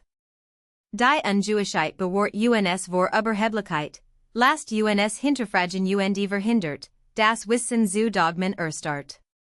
Die Generation entdeckt etwas, das früheren Generationen entgangen ist, interpretiert Beweis neu, fügt Teil zu einem Puzzle hinzu, das niemals vollständig sein wird, while immer wieder neue Teil aus der Erde auftauchen. So soll es sein. Geschichte ist kein statisches, in Stein gemeißeltes unveranderliches Gebild, sondern ein lebendige Disziplin, die Verstandnis ständig überarbeitet, sobald neue Informationen ans Licht kommen. Stellen Sie sich vor, was zukünftige Archäologen über unsere Zivilisation schließen würden, wenn sie unsere Überreste in Tausenden von Jahren ausgraben würden, nach einem Zusammenbruch, den wir uns heute noch nicht vorstellen können. Das meist, was wir für wissentlich halten, verschwunden, verfallen, korrodiert, unkenntlich. Unsere Elektronik zu bedeutungslosen Klumpen oxidierter Metall zersetzter Kunststoff geworden. Unsere Gebäude waren nur noch Schutt, Fundamente vereinzelt Mauerrest waren alles, was übrig geblieben ist. Unsere schriftlichen Aufzeichnungen, heute größtenteils digital, waren vollständig verloren, und die speziellen Technologien, die zur Codierung Darstellung verwenden, unlesbar.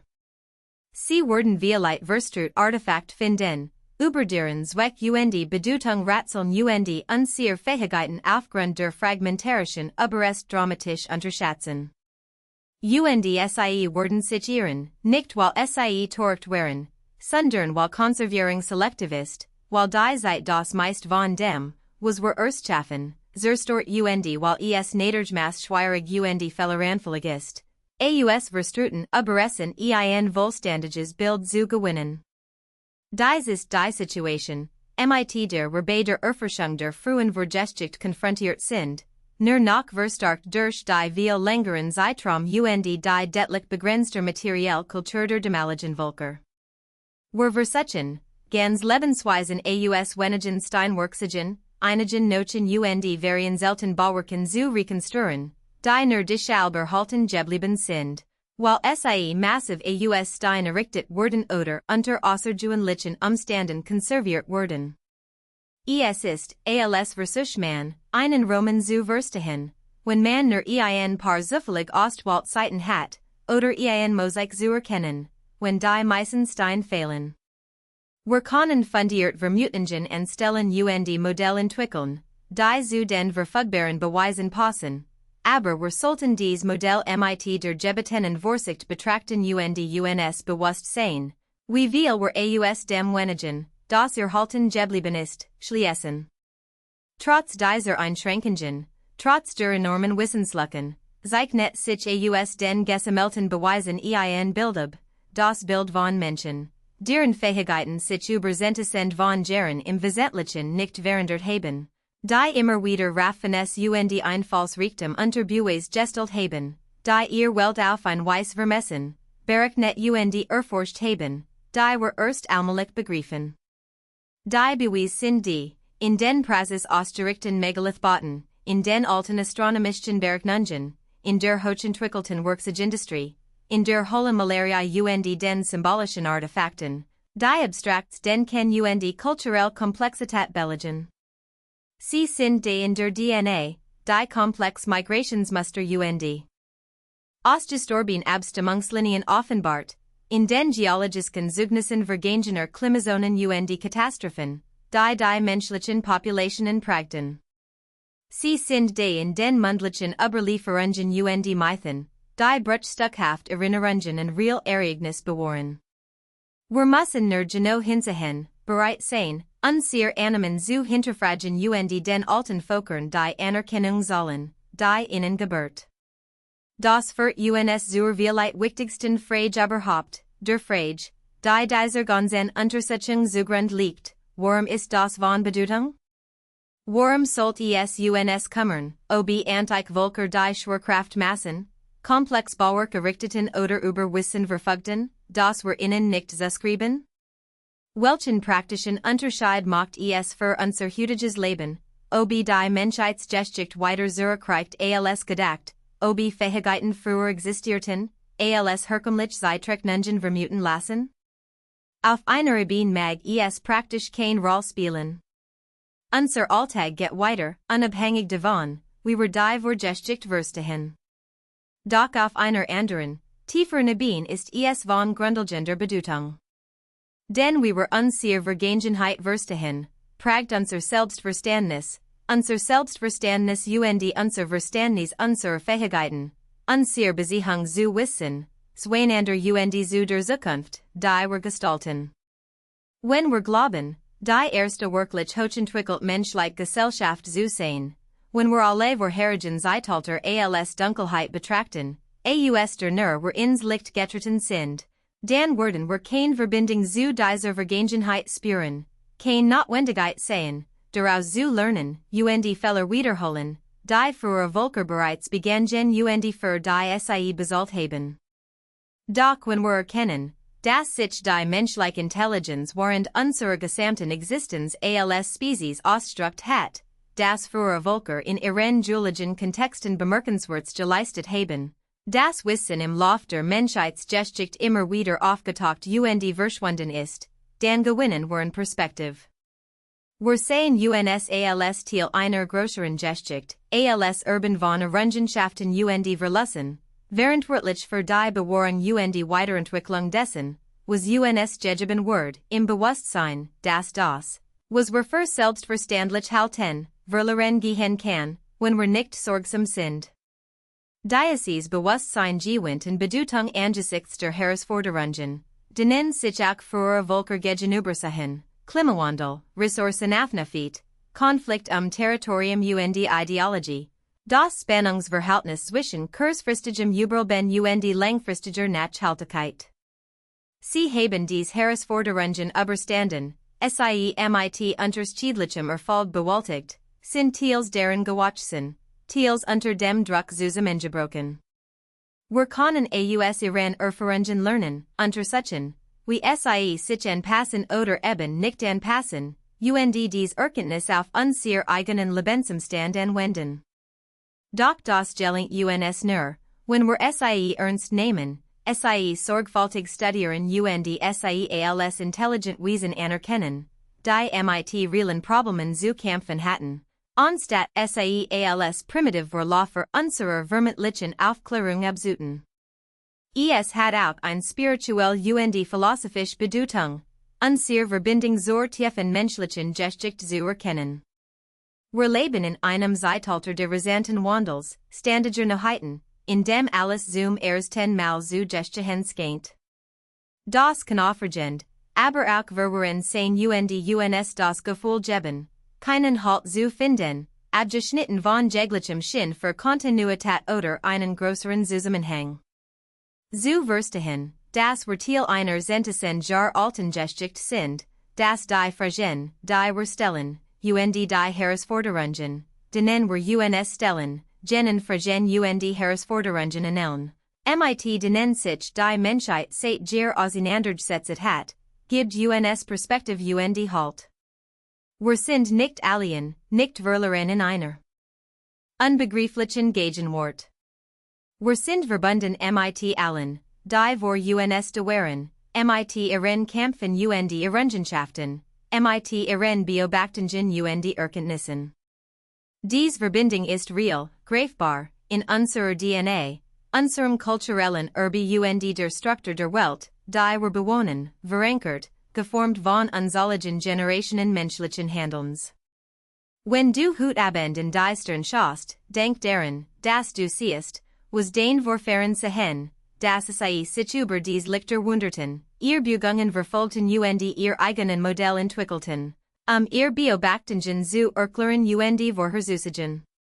Wenn du einen Stein aufhebst und sein Gewicht spürst, denk daran, das jemand vor Zentasenden von Jahren dasselbe Gewicht spürt und durch Erfahrung und Beobachtung verstand, wie fallen Word. Wir geformt und verwendet werden konnte und wir in den grundlegenden Kraften der Welt beteiligt war.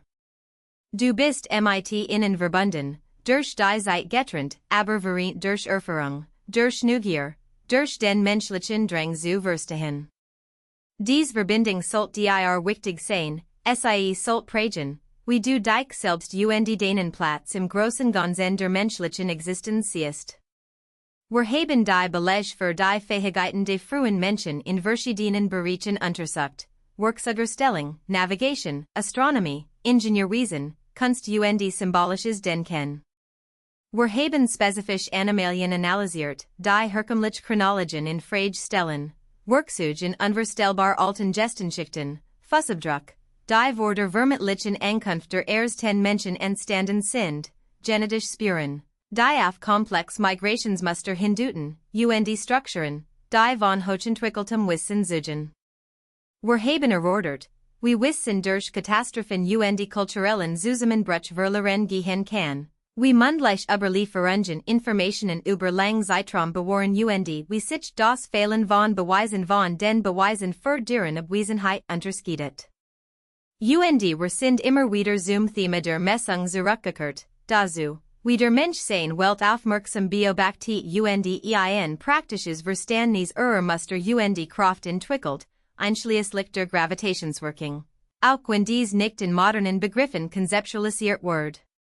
Der Titel versprach eine Zivilisation, die Erdanziehungskraft Maß, bever es die Wissenschaft überhaupt gab, und dieses Versprechen haben wir eingelost, wenn auch vielleicht nicht so, wie sie es ursprünglich erwartet haben.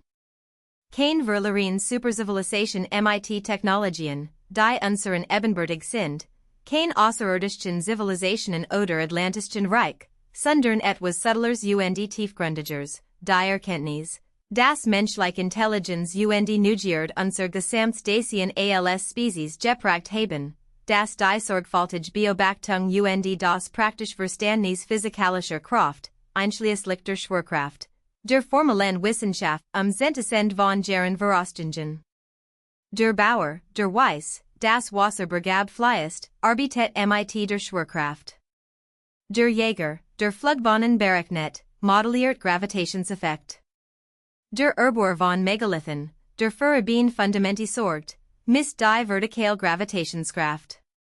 Das sind kein modernen Physiker, aber sie betreiben Physik im fundamentalen Sinn, indem sie Nähergesetz erforschen und anwenden. Sie vermessen ihr Welt und entwickeln nützlich Modell, wie sie funktioniert. Das sie kein Gleichungen aufgestellt oder universell Theorien formuliert haben, schmälert ihr Leistungen nicht und bedeutet nicht, dass Wissen weniger real oder anwendbar war. Dies erweitert Definition von Wissen, die Erkenntnis, das Verständnis auch ohne Formalisierung existieren kann, das Wissenschaft im Kern auf systematischer Beobachtung und Modelbildung beruht und nicht auf Laboren und Peer Review, eröffnet weit neue Forschungsfelder.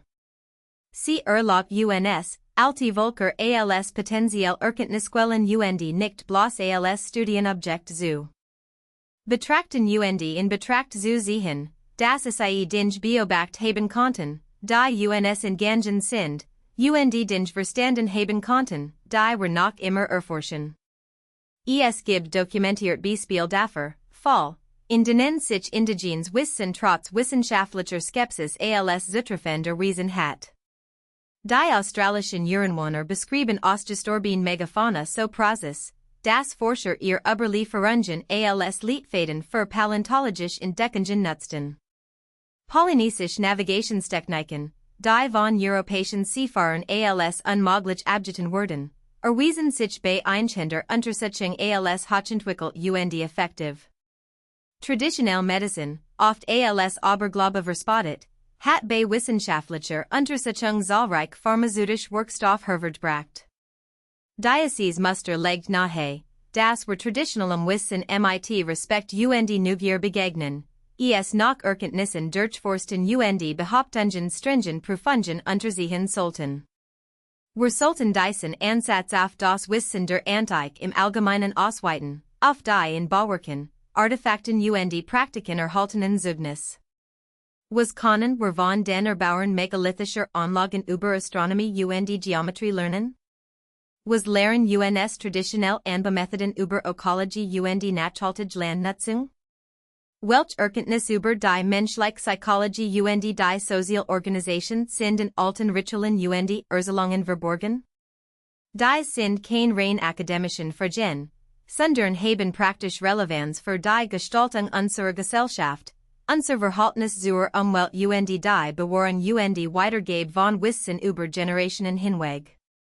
Die Vergangenheit ist nicht nur ein Prolog, sondern ein unerschöpflicher Fundus menschlicher Erfahrung und Experiment, erprobter Lösungen und gewonnener Erkenntnis, der uns zur Verfügung steht, wenn wir bereit sind, in sorgfältig und mit Demut zu erforschen. Zum Abschluss dieser Betrachtung möchte ich auf den spekulativen Charakter einiger unserer Ausführungen hinweisen. Nicht alles hier dargestellt gilt als gesichert Tatsache und Word von allen Forschern akzeptiert. Manche Beweise sind umstritten, manche Interpretationen angezweifelt. Das ist eingemessen und notwendig. Die Wissenschaft schreitet durch Debatten voran, durch das Aufstellen und rigoros Testen von Hypothesen, durch Skepsis, die stichhaltige Beweise für außergewöhnliche Behauptungen fordert. Ich habe versucht, klarzustellen, was gesichert und was eher spekulativ ist, alternative Erklärungen aufzuzeigen, what sie existieren, und die Fall zu vermeiden, Beweise selektiv auszuwählen, Wortfast Meinungen zu stützen.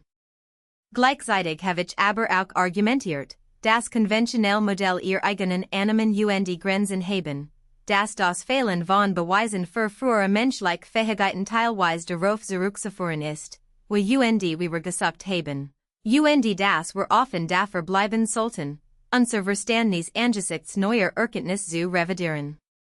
Das Geheimnis des menschlichen Ursprungs, unserer tiefen Vergangenheit, wird wohl nie vollständig gelöst werden.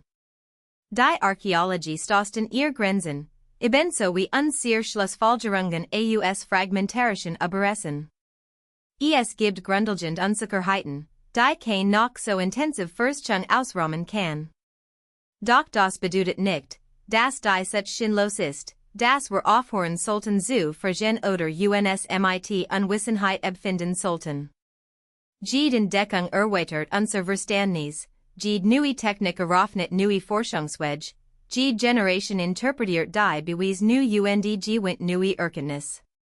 Der Prozess ist fortlaufend, dynamisch und voller Möglichkeiten. Wir haben das Privileg, darin teilzuhaben und, sei es auch noch so beschieden, zum gemeinsamen Projekt der Menschheit beizutragen, uns selbst und unsere Vergangenheit zu verstehen. Und so bleibt die Frage bestehen, verborgen in der Dunkelheit der Urzeit, halt durch die Jahrtausend, was Wissen unsere Vorfahren? Was Massen, berechneten und verstanden sie auf ihr Weise, mit ihren eigenen Denkmustern? Wie viel haben wir verloren und wiederentdeckt, wie viel bleibt verloren, wie viel halten wir für neu, obwohl es in Wirklichkeit uralt ist? Dies Fragen haben kein einfachen Antworten. Sie leiden zum Nachdenken leiden jeden von uns die Beweise zu prüfen und eigen Schluss zu ziehen, uns in der Forschung zu beteiligen, anstatt passiv hinzunehmen, was uns gesagt wird. Das ist die Gabe die Geheimnisvollen, der Wort der Ungewichheit. Sie halt uns in Atem, lasst uns nachdenken, lasst uns demütig vor dem unermesslichen Unbekannten stehen, das die kleinen Inseln unseres Wissens umgibt. Beaver wir zum Schluss kommen, möchte ich ihr Aufmerksamkeit noch einmal auf das enorme Ausmaß unseres Themas lenken. Der moderne Mensch, anatomisch und kognitiv uns ähnlich, existiert seit mindestens 200.000 Jahren, vielleicht sogar seit 300.000 Jahren, je nachdem, wie wir die Grenzen definieren. Die schriftliche Geschichte reicht etwa 5000 Jahre zurück. Das bedeutet, dass uns für weniger als 2% der Existenz der modernen Menschen direkt schriftlich Aufzeichnungen vorliegen. 98% der Menschheitsgeschichte sind prähistorisch und nur durch Archäologie, Genetik und die fragmentarischen mündlichen Überlieferungen zugänglich. Das ist ein gültige Lücke, ein Resiger, dunkler der Zeit, aus dem nur vereinzelt Spuren auftauchen. Anzunehmen, wir verstanden, was in dieser White Geschichte ist, allein aufgrund der winzigen Bruchteils, den wir direkt beobachten können, ist blanker Hochmut. Bedenken Sie, was in diesem Zeitraum alles Geschichten und Wahrheit verloren gehen konnte. Ganz Sprachen konnten sich entwickeln, Bluhen und spurlos Osterben. Technologien konnten mehrfach erfunden und wieder vergessen werden. Zivilisationen konnten zu bescheidener Blut gelangen und vollständig untergehen, ihr Überrest verwittert, begraben oder von späteren Generationen wieder verwendet. Wissen konnte sich über Jahrtausende ansammeln und dann innerhalb einer einzigen Generation durch Krankheiten, Krieg oder Naturkatastrophen verloren gehen. Der archäologische Befund gleicht einem Buch, aus dem 98% der Zeiten herausgerissen, verstritt und unwiederbringlich beschädigt sind. Wir versuchen, die Geschichte an der wenigen erhaltenen Fragment zu rekonstruieren, und obwohl wir fundiert Vermutungen anstellen können, sollten wir uns eingestehen, dass vieles ungewiss, mehrdeutig und interpretationsbedürftig bleibt. Dies Unsicherheit ist für moderne Menschen, die eindeutig Antworten, klare Fakten und gesichert wissenschaftlich Erkenntnis gewohnt sind, unangenehm. Doch Geschichte ist auch ehrlich und dem aktuellen Stand unseres Wissens angemessen.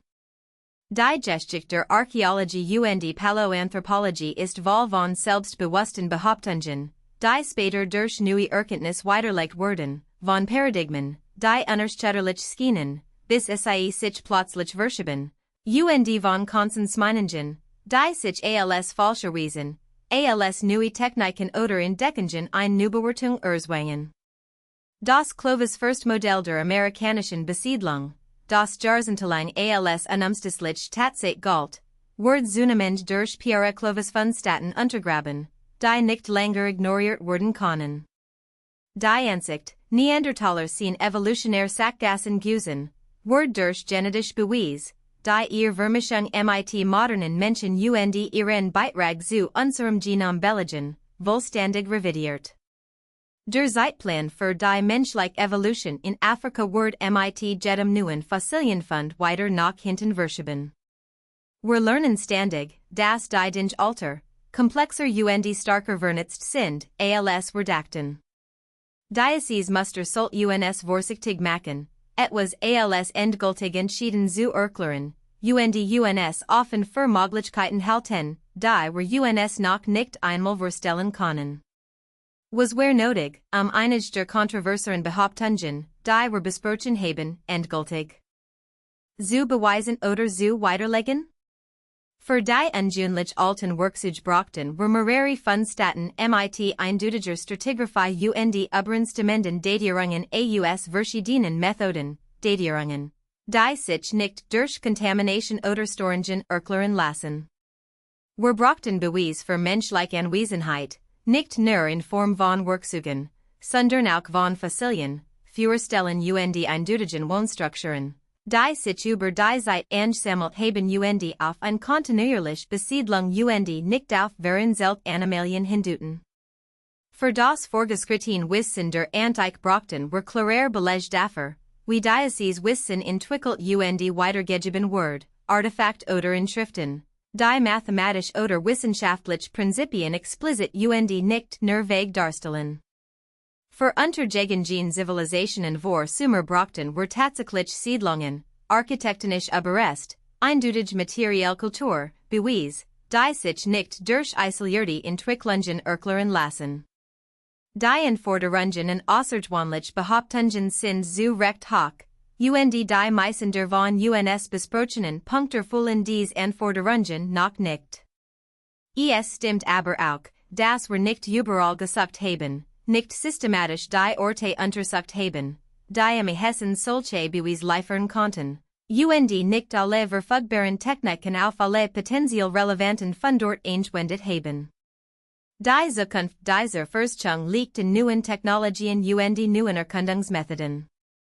Bodenradar und Lidar Untersuchungen können vergraben oder verdeckt Strukturen und Ausgrabungen aufspüren und haben bereits über unbekannte, weitläufige Siedlungsgebiete der Antike freigelegt. Genetische Verfahren verbessern sich stetig und ermöglichen es DNA aus immer alteren Proben zu extrahieren und zu analysieren. Dadurch werden Bevölkerungsbewegungen und Misschungen sichtbar, die uns zuvor verborgen blieben. Datierungsmethoden werden präziser, können feiner chronologisch unterschiedlichen auflösen und sind weniger anfällig für Verenigungen und Fehler. Die Unterwasserarchäologie gewinnt mit der Verbesserung von Tauche und Fernerkundungstechnologien in Bedeutung und eröffnet den Zugang zu den versunkenen Landschaften, in denen ein Großteil der menschlichen Geschichte erhalten geblieben sein konnte. Jeder dieser Fortschritt wird neue Daten liefern, eine Verfeinerung unserer Modelle fordern, einige Fragen beantworten und gleichzeitig unweigerlich neue aufwerfen. Doch Technologie allein wird dies Rätsel nicht lösen. Wir brauchen auch einen Wandel in unserer Denkweise, müssen der Vergangenheit mit eingemessen damit und Offenheit begegnen und der Versuchung widerstehen, Erkenntnis in Vorgefasst Denkmuster zu pressen. Wir müssen die Erforschung Vernaklassider GBE und Epochen finanziell fordern und unterstützen und Animalien und Ausreißer ernst nehmen, anstatt sie als unbequem abzutun. Wir müssen uns respektvoll mit indigenem Wissen und mundlichen Überlieferungen auseinandersetzen und sie als potenziell Quellen historischer Informationen und nicht als bloß Mythologie betrachten. Und wir müssen akzeptieren, dass manch Fragen vielleicht nie vollständig beantwortet werden können, dass Unsicherheit ein ständiger Zustand ist, wenn man sich mit so tiefen Zeitrahmen beschäftigt, und dass der Werte benso sehr im Forschungsprozess selbst liegt wie in den endgültigen Schlussfolgerungen. Was werden unsere Vorfahren denken, wenn sie uns heute sehen, unsere Errungenschaften und Entdeckungen, unsere Bemühungen, sie über die gültige Kluft der Zeit hinweg zu verstehen? Werden sie in unseren Kathedralen und Wolkenkratzern denselben Impuls erkennen, der sie einst zum Bau von Megalithen und Steinhügelgrabern antrieb? Werden sie in unserer Wissenschaft dieselbe Neugierde entdecken, die sie dazu bracht, Stern und Jurassiten zu kartieren? Werden sie sich uns verbunden fühlen oder werden wir ihnen fremd erscheinen, unsere Welt so sehr von Verandert, das Gemeinsamkeiten kaum noch zu finden sind? Das sind spekulativ, unbeantwortbare Fragen, doch es lohnt sich, darüber nachzudenken, denn sie erinnern uns daran, dass dies Menschen genauso real waren wie wir, dass sie ihr Welt genauso unmittelbar und umfassend erlitten wie wir unser, dass sie mehr verdienen.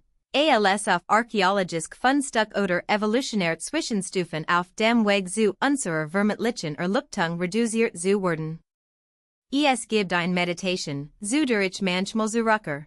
Ich stehe allein in einem uralten Ort, in einer Höhle, einem Steinkreis oder einer Ruin. Ich versuche, meinen Geist von modernen Denkmustern zu befreien, den Ort so zu sehen, wie in sein Erbor sehen, zu fühlen, was sie fühlten. Naderlich scheitert dieser Versuch immer. Ich bin zu sehr in der Moderne verwurzelt, zu sehr in meiner eigenen Zeit und Kultur, ihr Weltsicht wirklich zu erfassen. Doch der Versuchen sich ist wertvoll, das Streben nach Verständnis, die Erkenntnis, das anders nicht gleichbedeutend mit minderwertig ist, das alt nicht gleichbedeutend mit primitiv ist. Sie lassen ihr Problem mit ihren Werkzeugen, versuchten, ihr Welt mit ihren Konzepten zu verstehen. Wir tun dasselbe, nur mit anderen Details. Das grundlegend menschliche Projekt bleibt trotz aller Veränderungen der Umstand und der Technologie konstant. Und Diocese Projekt Dreit sich im Kern darum, Shin zu stiften. Wir Menschen sind Wesen, die nach Mustern suchen, angetrieben von tiefen kognitiven Bedürfnissen, Ordnung im Chaos zu finden und Erklärungsmodell zu entwickeln, die uns sehr Erfahrungen verständlich machen. Dieser Drang bringt soll Wissenschaft als auch Mythologie hervor, soll Praxis Modell als auch trostlich Geschichten, und oft sind beide auf schwer zu trennend Weiss miteinander verwoben. Die Völker der Antike beobachten den täglichen Lauf der Sonne und schaffen soll Geno Kalendersystem als auch reichhaltige Mythologien von Sonnengebieten. Sie beobachten den Nachthimmel, kartierten Sternbilder und verfolgten die Planetenbewegung, während sie dies Beobachtungen in Geschichten über Götter und Helden einbetten. Das praktisch und das mythologisch waren kein getrennten Bereich, sondern Aspekt eines einheitlichen Verständnisses, einer ganzheitlichen Weltsicht, die waren unsere Spezialisierung und Aufteilung weitgehend verloren haben. Vielleicht können wir aus dieser Integration, aus dieser Weigerung, Wissen in Kategorien einzuteilen, etwas lernen. Die moderne Wissenschaft schließt bewusst subjektive Erfahrungen, persönliche Bedeutungen, wird und Sinnfragen aus und konzentriert sich ausschließlich auf objektiv, messbar und reproduzierbar Phänomen. Dies war enorm produktiv und hat uns Erkenntnis und Fähigkeiten bestört, die sich unser Vorfahren nicht einmal vorstellen konnten. Doch es hat uns auch Wissen hinterlassen, das sich kalt anfühlt, losgelöst von gelehrter Erfahrung, schwer in kohärent Weltanschauungen zu integrieren, die nicht nur erklären, wie die Dinge funktionieren, sondern auch, warum sie wichtig sind. Die Völker der Antike hatten trotz ihres Mangels an formeller Wissenschaft den Vorteil eines integrierten Verständnisses, eines Wissens, das in Erzählungen, Ritualen und alltäglichen Praktiken verankert war, Wissen, das soll praktisch Bedürfnis als auch tiefer Sinnfragen beantwortet. Wir müssen uns nicht zwischen diesen Ansätzen entscheiden, welcher die moderne Wissenschaft ebenen nach altes Wissen romantisieren. Wir können beide haben, wir können systematisch, rigoros Forschung betreiben und gleichzeitig die Verbindung zu alteren, ganzheitlicheren Erkenntnisweisen bewahren. Wir können antike Völker mit wissenschaftlichen Methoden erforschen und gleichzeitig ihr Weltanschauungen in ihrer eigenart würdigen, im Bewusstsein, das unterschiedliche Rahmen unterschiedliche Aspekt der Realität erfassen und das vielfältige Perspektiven das Verständnis bereichern, anstatt es zu schmälern. Genau das zeichnet die Anthropologie in ihrer besten Form aus, sie bewegt sich zwischen innen und außen Perspektiv und versucht, Kulturen soll durch ihre eigenen Kategorien als auch durch vergleichende Analysen zu verstehen. Denselben Ansatz sollten wir auch auf die Erforschung unserer fernen Vergangenheit anwenden und versuchen, nicht nur zu erfassen, was die Völker der Antike taten, sondern auch, wie sie Handeln verstanden und was es ihnen bedeutet. Die Messung der Schwerkraft, unser zentrales Thema, liefert ein perfektes Beispiel für dies duale Perspektiv. Aus moderner wissenschaftlicher Sicht wollen wir wissen, ob die Völker der Antike die Gravitationsbeschleunigung berechneten, ob sie die Schwerkraft als Kraft verstanden und ob sie Theorien entwickelten, die unseren heutigen Modellen entsprechen. Die Antwort auf dies konkreten Fragen lautet wahrscheinlich nein. Sie kannten weder die Newtonsche noch die Einstein Schwerkraft und formulierten kein universellen Gesetze in mathematischen Begriffen. Betrachtet man jedoch Wissen und Fähigkeiten aus einer umfassenderen Perspektiv, lautet die Antwort ja, sie beobachten und Massengravitationseffekt, entwickelten ein praktisches Verständnis, das ihnen praktische Errungenschaften ermöglicht, und integrierten die Schwerkraft in ihr Weltmodell, auch wenn sie dies mit anderen Konzepten erklärten. Beide Antworten sind richtig, beluchten aber unterschiedliche Aspekte der Frage. Dies Erkenntnis erlaubt es uns, den Völkern der Antike die gebührende Anerkennung zu zollen, und ihre Fähigkeiten zu überschätzen. Dieser Ostwägen Ansatz gilt für alle untersuchten Belege. Erreichten Menschen Amerika deutlich früher als Clovis? Wahrscheinlich ja, die in diesen Meeren sich, auch wenn der Geno Zeitpunkt und die Wedge weiterhin unklar sind. Besitzen sie im Paläolithicum vorgeschrittene astronomische Kenntnis? Einige Gruppen wiesen sie am Ende der Eizeit eindeutig auf. Frühere Belege sind zwar weniger eindeutig, aber dennoch aussagekräftig. Errichteten sie Megalithbauten, die ein fortgeschrittenes mathematisches und geometrisches Verständnis widerspiegelten? Für die gut erforschten Beispiele ab dem Neolithicum ist dies eindeutig ja, für frühere Epochen ist es möglich, aber nicht bewiesen. Haben sie die Dimensionen und die Gravitationseigenschaften der Erde gemessen? Sie massen viel Dinge, entwickelten standardisierte Einheiten für physikalische Eigenschaften und die erreichten in manchen Bereichen bemerkenswert Precision. Ob sich dies jedoch auch auf spezifische Messungen der Planetengröße oder der Gravitationsbeschleunigung erstreckt, bleibt spekulativ.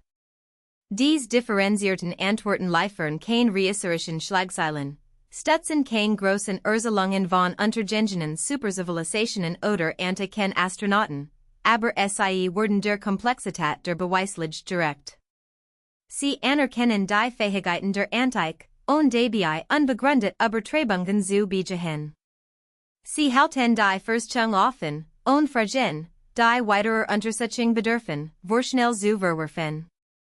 Dies ist die richtige Haltung für jeden, der ernsthaft an einem Verständnis unserer Vergangenheit interessiert ist, engagiert, aber skeptisch, neugierig, aber kritisch, bereit, gängige Narrative in Frage zu stellen und gleichzeitig stichhaltig Beweis für alternative Wissen zu fördern. Es ist ein schwieriger Balanceakt, der erfordert, der Versuchung zu widerstehen, entweder in ablehnen Skepsis zu verfallen, die alles ungründlich verwirft, oder in naive Akzeptanz zu verfallen, die die Anomalie als Hinweis auf untergegangene Zivilisationen deutet. Doch genau dies Balance ist notwendig, wenn wir wirklich lernen und nicht nur unsere bestehenden Überzeugungen bestätigen wollen. Ich möchte Michigan direkt mit der Tendenz zur Mysterienbildung auseinandersetzen, mit der Tendenz, jeds unbekannte als Beweis für untergegangene Hochkulturen zu deuten. Dies Tendenz ist verständlich, sie liefert Fesseln Geschichten, befriedigt unsere Sehnsucht nach Verborgenem.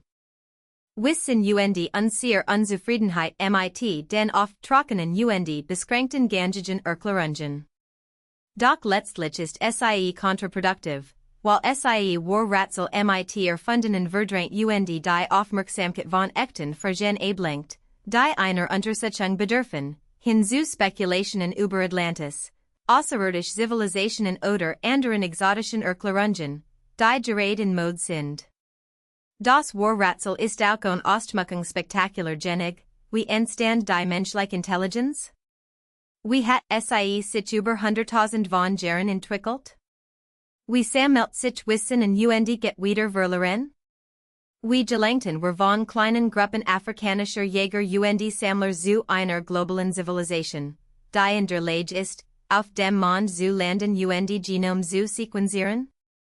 Dies Geschichte, die Geschichte der Menschheit, so gut wir sie rekonstruieren können, ist erstaunlicher als jede Fantasie und verdient unsere Aufmerksamkeit und unser Staunen. Lasst uns also falsch Mysterien abelnen und uns echten zuwenden. Lasst uns anerkennen, was wir nicht wissen, und so zu tun, als bewiesen wissenslichen exotische Alternativen. Lasst uns Animalien gründlich untersuchen, und anzunehmen, sie müssen unser gesamtes etabliertes Wissen umstoßen. Lasst uns die Leistungen antiker Völker würdigen und übertrieben Behauptungen vermeiden, die ihr tatsächlichen Errungenschaften durch Vergleich mit Fantasiegeschichten schmälern. So wir soll die Zeugnis als auch die Menschen, die sie hinterlassen haben, indem wir beide ernst nehmen, sorgfältig forschen und Schlussfolgerungen ziehen, die den verfügbaren Daten eingemessen sind. Wir nachhören uns dem Ende unserer gemeinsamen Reise, dieser langen Betrachtung über menschliche Fähigkeiten und die Tiefen der Zeit, über real und imaginary Geheimnis, darüber, was es bedeutet, die Welt und unseren Platz darin zu begreifen. Beaver were uns dem Ende zu wenden, mochte ich noch einmal auf das Personlich zurückkommen, darauf, was all dies für sie bedeutet, für den Einzelnen, der in der Dunkelheit lost, vielleicht dem Schlaf entgegendrift, vielleicht in tiefer Contemplation versunken ist. Sie existieren in einem bestimmten Moment dieser gewaltigen Geschichte, einem Moment, der für Menschen in Jahrhunderten selbst längst Geschichte sein wird. Sie sind gleichzeitig unbedeutend, ein kurzer Funk im kosmischen Zeitablauf, doch von tiefster Bedeutung, Träger von Bewusstsein Kultur, ein Glide in der Kette, die Vergangenheit Zukunft verbindet. Alles, was sie wissen, jeder Gedenk, den sie denken, jede Handlung, die sie ausführen, ruht auf Fundamenten, die unselige Generationen vor ihnen gelegt haben, Fundamenti, die wiederum auf noch früheren Fundamenten errichtet wurden bis in tiefen Reichen, die wir kaum erahnen können. Körper trägt genetisch spüren Uralter Wanderungen, der Vermischung verschiedener menschlicher Linien, von Bevölkerungsanpassen Ausbreitungen, die unser Spezies prägten. Ihr Sprach entwickelt sich aus früheren Sprachen, während sich allmählich überjartesend, bewahrt aber Kontinuitäten, die Sprachwissenschaftler tausend von Jahren zurückverfolgen können. Ihr grundlegenden Werkzeuge Technologien, Ackerbau, Metallurgie, Mathematik Schrift, wurden vor langer Zeit von unbekannten Vorfahren erfunden, deren Genie sie täglich nutzen. Ihr philosophischen religiosen Konzept, ihr grundlegenden Wedge, dem Dacian Shin zu geben, wurzeln in Uralten vergen Uralten Antwerpversuchen. Sie sind im wahrsten Sinn der Worts ein Produkt der Urzeit, ein Manifestation de langen menschlichen Projekts des Überlebens, divers Hens der Sinsprung. Aber du bist nicht nur passiver Empfänger dieses Erbes, sondern auch aktiver Teilnehmer. Jedes Mal, wenn du über etwas nachdenkst, jedes Mal, wenn du aufmerksam beobachtest, kritisch denkst versuchst zu verstehen, first du das fort, was unsere Vorfahren begonnen haben. Jedes Mal, wenn du etwas erschaffst, ein Problem lost oder Wissen weitergibst, tragst du zum kollektiven Wachstum der menschlichen Fähigkeiten bei. Jede Entscheidung, die du triffst, was bewahrt was verworfen, was geschätzt was abgelehnt word, prägt das zukünftiger Generationen. Das ist kein abstract Philosophie, sondern Gillette Realität. Du bist wichtig, dein Aufmerksamkeit ist wichtig, deine Entscheidungen sind wichtig, denn sie sind Teil der großen Ganzen, der fortlaufenden Geschichte, die nicht mit uns endet. Welch Geschichte soll dies Geschichte erzählen? Was sollen zukünftige Archäologen, falls sie jemals geben wird, bei der Ausgrabung unserer Überreste finden?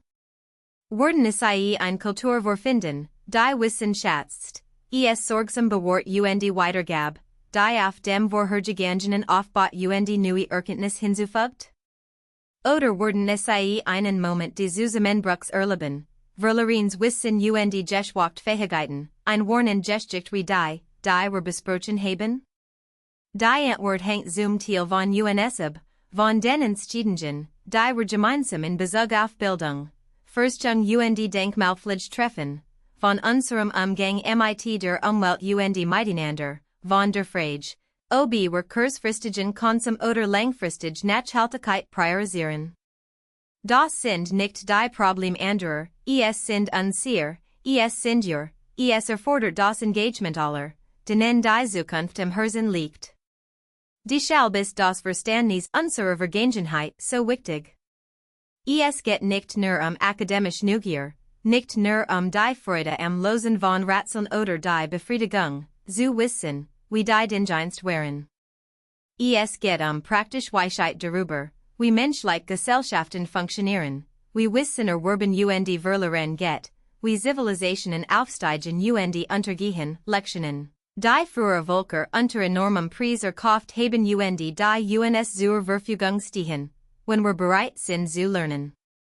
Die Antike ist voller Beispiel für Umweltzerstörung kurzsichtige Ausbeutung, die Ressourcenbasis untergrub, von der Zivilisationen abhängen. Sie ist voller Beispiel für Stars denken, das sich nicht in verändert Umstand anpassen konnte, für Wissenssystem, die dogmatisch und brüchig worden. Aber sie ist auch voller Beispiel für Widerstandsfähigkeit, für Innovation unter Druck und für nachhaltige Praktiken, die menschliche Gemeinschaften über Jahrtausend hinweg erhalten haben. Wir können von bei dem lernen, von erfolgen wie von misserfolgen, wenn wir sorgfältig studieren und kritisch darüber nachdenken, wie sich lehren aus anderen Kontexten auf unsere eigene Situation übertragen lassen. Und es liegt Inspiration darin, die Fähigkeiten unserer Vorfahren zu erkennen. Wenn sie sich von der Komplexität der heutigen Zeit überwältigt fühlen, wenn Probleme unüberwindbar scheinen, wenn sie in der Fähigkeit der Menschheit zweifeln, Herausforderungen wie Klimawandel, Ressourcenaufnahme oder politisches Chaos zu bewältigen, erinnern sie sich daran, was unsere Vorfahren mit weitaus weniger Ressourcen erreicht haben. Sie überletten Eiszeiten und Megaduren. Sie überquerten Ozean in primitiven Booten und besiedelten Kontinente ohne Karten oder Metalworksage. Sie errichteten Bauwerk, die Jahrtausend überdauert haben. Sie entwickelten Mathematik, Astronomie und Medizin von Grund auf, durch geduldige Beobachtung und Experiment. All dies Taten sie, während sie mit Gewalt, Krankheiten und Unsicherheit zu kämpfen hatten, die weit über das hinausgingen, was die meisten von uns erleben. Wenn sie das konnten, können wir sicherlich auch unser Problem bewältigen und Weg in die Zukunft finden, wenn wir dieselbe Neugier, Entschlossenheit und denselben gemeinschaftlichen Einsatz sehen, mit dem sie ihr Herausforderungen angegangen sind. Doch wir müssen auch damit von ihrem Beispiel lernen. Sie waren kein Übermenschen, nicht weiser oder in grundlegenden Dingen fähiger als wir. Sie waren einfach Menschen, die sich ihren Umständen stellten und mit dem, was sie hatten, ihr Bestes geben. Manchmal waren sie brillant erfolgreich. Manchmal scheiterten sie katastrophal.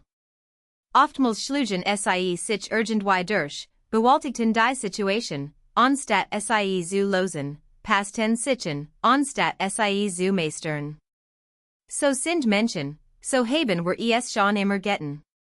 Wir sind bemerkenswert anpassungsfähig, bemerkenswert widerstandsfähig, aber auch bemerkenswert fehlbar, anfällig für Selbstüberschätzung, Kurzsichtigkeit und Gruppenzwang.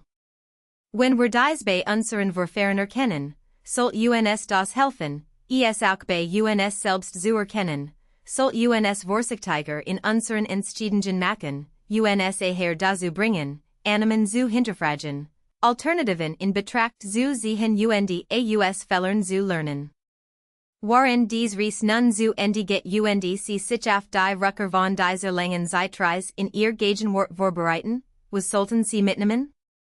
Staunen, Staunen über die Tiefe und Komplexität der Menschheitsgeschichte, über die Errungenschaften und Geheimnis unserer Vergangenheit.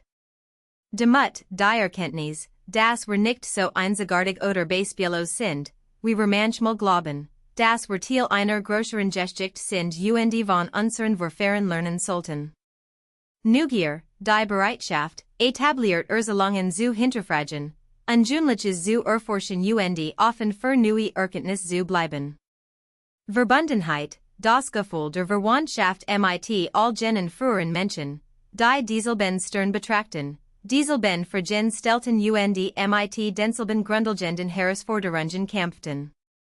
Und Verantwortung, die Erkenntnis, dass wir nun die Vorfahren sind, dass unser Handeln, unser Bewahren und Weitergeben das Erbe derer prägen wird, die nach uns kommen. Die Fußabdruck in White Sands, vor 23.000 Jahren in den Schlamm gedruckt, erinnern uns daran, dass jeder Augenblick damals ein Geleits Geschenk war, mit derselben Unmittelbarkeit und Intensität, mit der wir unsere eigenen Momente erleben. Dies Menschen dachten nicht daran, archäologisch Fundstück zu werden, sie machten sich kein Gedanken darüber, wie zukünftige Forscher ihr Handlungen interpretieren würden. Sie letten Gingen über den nassen Boden, weil sie irgendwohin müssen, weil dort der Weg verlief, weil das Leben es in diesem Moment erfordert. Ihr Fußabdruck haben durch Zufall, Dank glücklicher geologischer Umstand und ihre Erhaltung überlet sind zu Zeugnissen geworden, die unsere Zeitrechnung in Frage stellen und uns zwingen, die Frage nach der ersten Ankunft der Menschen in Amerika neu zu überdenken. Für sie aber war es einfach nur gehen, einfach ein weiterer Tag in einem Leben, das wir uns kaum vorstellen können, das sich für sie aber genauso real anfühlt wie für sie. Das ist es, was in archäologischen Diskussionen manchmal verloren geht, die Menschlichkeit, die individuellen Leben und Erfahrungen, die hinter Artefakten und Daten stehen.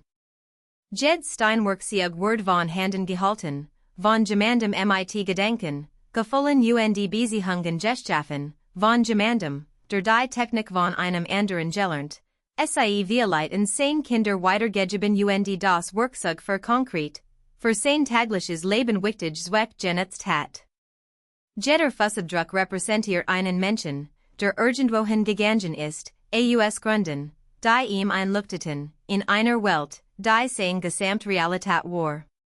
Jeder Notion in alten Grabern war einst von Bewusstsein beseelt, von einem Geist, der Warnum, dacht und fühlt, der vielleicht liebt, der Gewiss versteht, der das Eigentumliche Geheimnis des Lebens in einem Universum erfährt, das Wesen hervorbringt, die über ihr eigen Existenz nachdenken können. Wir können dies einzelnen Leben nicht wiederherstellen, ihr Gedenken, Gefühle und Erfahrungen nicht kennen. Die überwiegende Mehrheit der Menschen, die jemals gelebt haben, hinterließ keinerlei Spuren, ihr Existenz ist unwiederbringlich verloren, von der Zeit ausgelöscht, ohne Aufzeichnung oder Erinnerung. Doch gemeinsam waren sie waren Menschen in jeder Hinsicht, die Zalt. Diese Erkenntnis verbindet uns mit etwas Größerem, etwas, das weit über unser individuell Lebensspan oder die aufgezeichnete Geschichte hinausreicht. Wir sind Teil dieser großen Kontinuität menschlicher Erfahrung, Glieder einer Kette, die hunderttausend von Jahren zurückreicht und, wenn wir uns nicht selbst zerstören, in ein ungewisse Zukunft reicht. Das ist gleichermaßen demütigend und erhebend, es lässt unsere individuellen Sorgen klein erscheinen und macht gleichzeitig unsere Teilhabe in etwas so unermesslichem kostbar. Der Nachhimmel, den die Völker der Antike so einschend studierten und in ihren Monumenten und Mythen verewigten, ist derselbe Himmel, den wir heute sehen, dieselben Stern, die in ihren Mustern kreisen. Das liegt ferner Stern, das unsere Augen erregt, verlies dies Stern vor Jahren, Jahrhunderten oder Jahrtausenden, legt unvorstellbar Entfernungen zurück, genau in diesem Moment und in diesem Ort anzukommen, von den biochemischen Mechanismen unseres Severmogens erfasst und in Bewusstwahrnehmung übersetzt zu werden. Wenn wir zu den Sternen aufblicken, sehen wir buchstäblich in die Vergangenheit, sehen Licht, das sehen Riesbegen, beaver wir gebran werden, beaver unsere Zivilisation existiert, vielleicht sogar beaver es Menschen gab. Und wir sehen dasselbe Licht, das die Völker der Antike sehen, über das sie staunten und das sie an von Modellen zu erklären versuchten. Dies verbindet uns mit innen, nicht metaphorisch, sondern ganz real, durch ein gemeinsame Wahrnehmung kosmischer Phänomene, die Besonderheiten von Kultur und Zeit transzendieren. Die Schwerkraft, die Kraft, über die wir so viel gesprochen haben, ist ein weiter universelle Verbindung. Sie mit derselben Beschleunigung in uns, mit der sie schon die Menschen der Erzeit zog, mit derselben Beschleunigung, mit der sie seit Milliarden von Jahren alles auf der Erdoberfläche sieht. Wenn wir unser Gewicht spüren, den Widerstand des Bodens unter unseren Füßen gegen die Schwerkraft, erleben wir etwas absolut Fundamentals, etwas, das jeder Mensch, der jemals gelebt hat, auf genau dieselbe Weise erfahren hat. Wir haben oft Theorien entwickelt, dies Kraft zu erklären, und sie in mathematisch Modell integriert, die es uns ermöglichen, Planetenbahnen zu berechnen, Satelliten zu starten und Gezeiten vorherzusagen. Doch die Erfahrung dieser Kraft, die gefühlte Realität von Gewicht und Fall und die Anziehungskraft zum Erdmittelpunkt, ist zu allen Zeiten unveränderlich. Die Menschen der Erzeit spurten sie genauso wie wir. Sie nahmen sie genauso wahr wie wir. Sie wunderten sich darüber, versuchten, sie in ihren Begriffen zu erklären, und integrierten sie in ihr Verständnis. Wir sind durch dies gemeinsame Erfahrung die Verkörpertendations im Gravitationsfeld miteinander verbunden.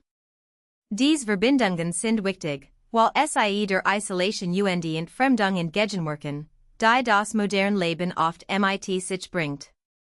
Wir leben in beispiellosem Wohlstand und technologischen Möglichkeiten, aber auch in beispielloser Entfremdung, abgeschnitten von der Natur, von Gemeinschaft, von jedem Gefühl der Kontinuität mit Vergangenheit und Zukunft. Sich selbst als Teil der langen Menschheitsgeschichte zu erkennen, verbunden durch Biologie, Erfahrung und Neugier mit allen, die vor uns dauern, gibt Halt und Kontext, lasst die Welt weniger fremd und sich selbst weniger alien erscheinen. Man ist kein isoliertes Individuum, das in sinnlosem Chaos umherrt. Man ist Teil von etwas Größerem, eines immensen angesammelten Wissens und Kannens, Teilnehmer eines fortlaufenden Projekts des Verstehens und der Sinnfindung, das weit über die eigene Existenz hinausreicht. Und dieses Projekt geht weiter, die Geschichte ist noch nicht zu Ende. Während sie dies Wort hören, graben Archäologen Staten aus, die neue Erkenntnis liefern werden, Genetiker analysieren ihre DNA, die neue Migrationsmuster offenbaren wird, und Linguisten rekonstruieren Protosprachen. Die neue Verbindungen aufzeigen werden. Gerade jetzt betrachtet jemand ein altes Artefakt mit neuen Augen, entdeckt ein Muster, das über niemandem aufgefallen ist, und stellt eine Frage, die neue Forschungsansätze eröffnet. Die Geschichte der Menschheit wird ständig neu geschrieben, verfeinert, erweitert und durch neue Entdeckungen verkompliziert. Nichts ist endgültig, alles bleibt offen für eine erneute Betrachtung. Das ist spannend, dies fortfahren sich, dieser ständige Dialog zwischen den Generationen darüber, wir sind und woher wir kommen. Sie sind Teil davon, indem sie sich mit diesen Fragen auseinandersetzen, indem sie über die Geheimnis nachdenken, die wir erforscht haben, indem sie die Neugier in sich tragen, die uns ihr Spezies ausmacht.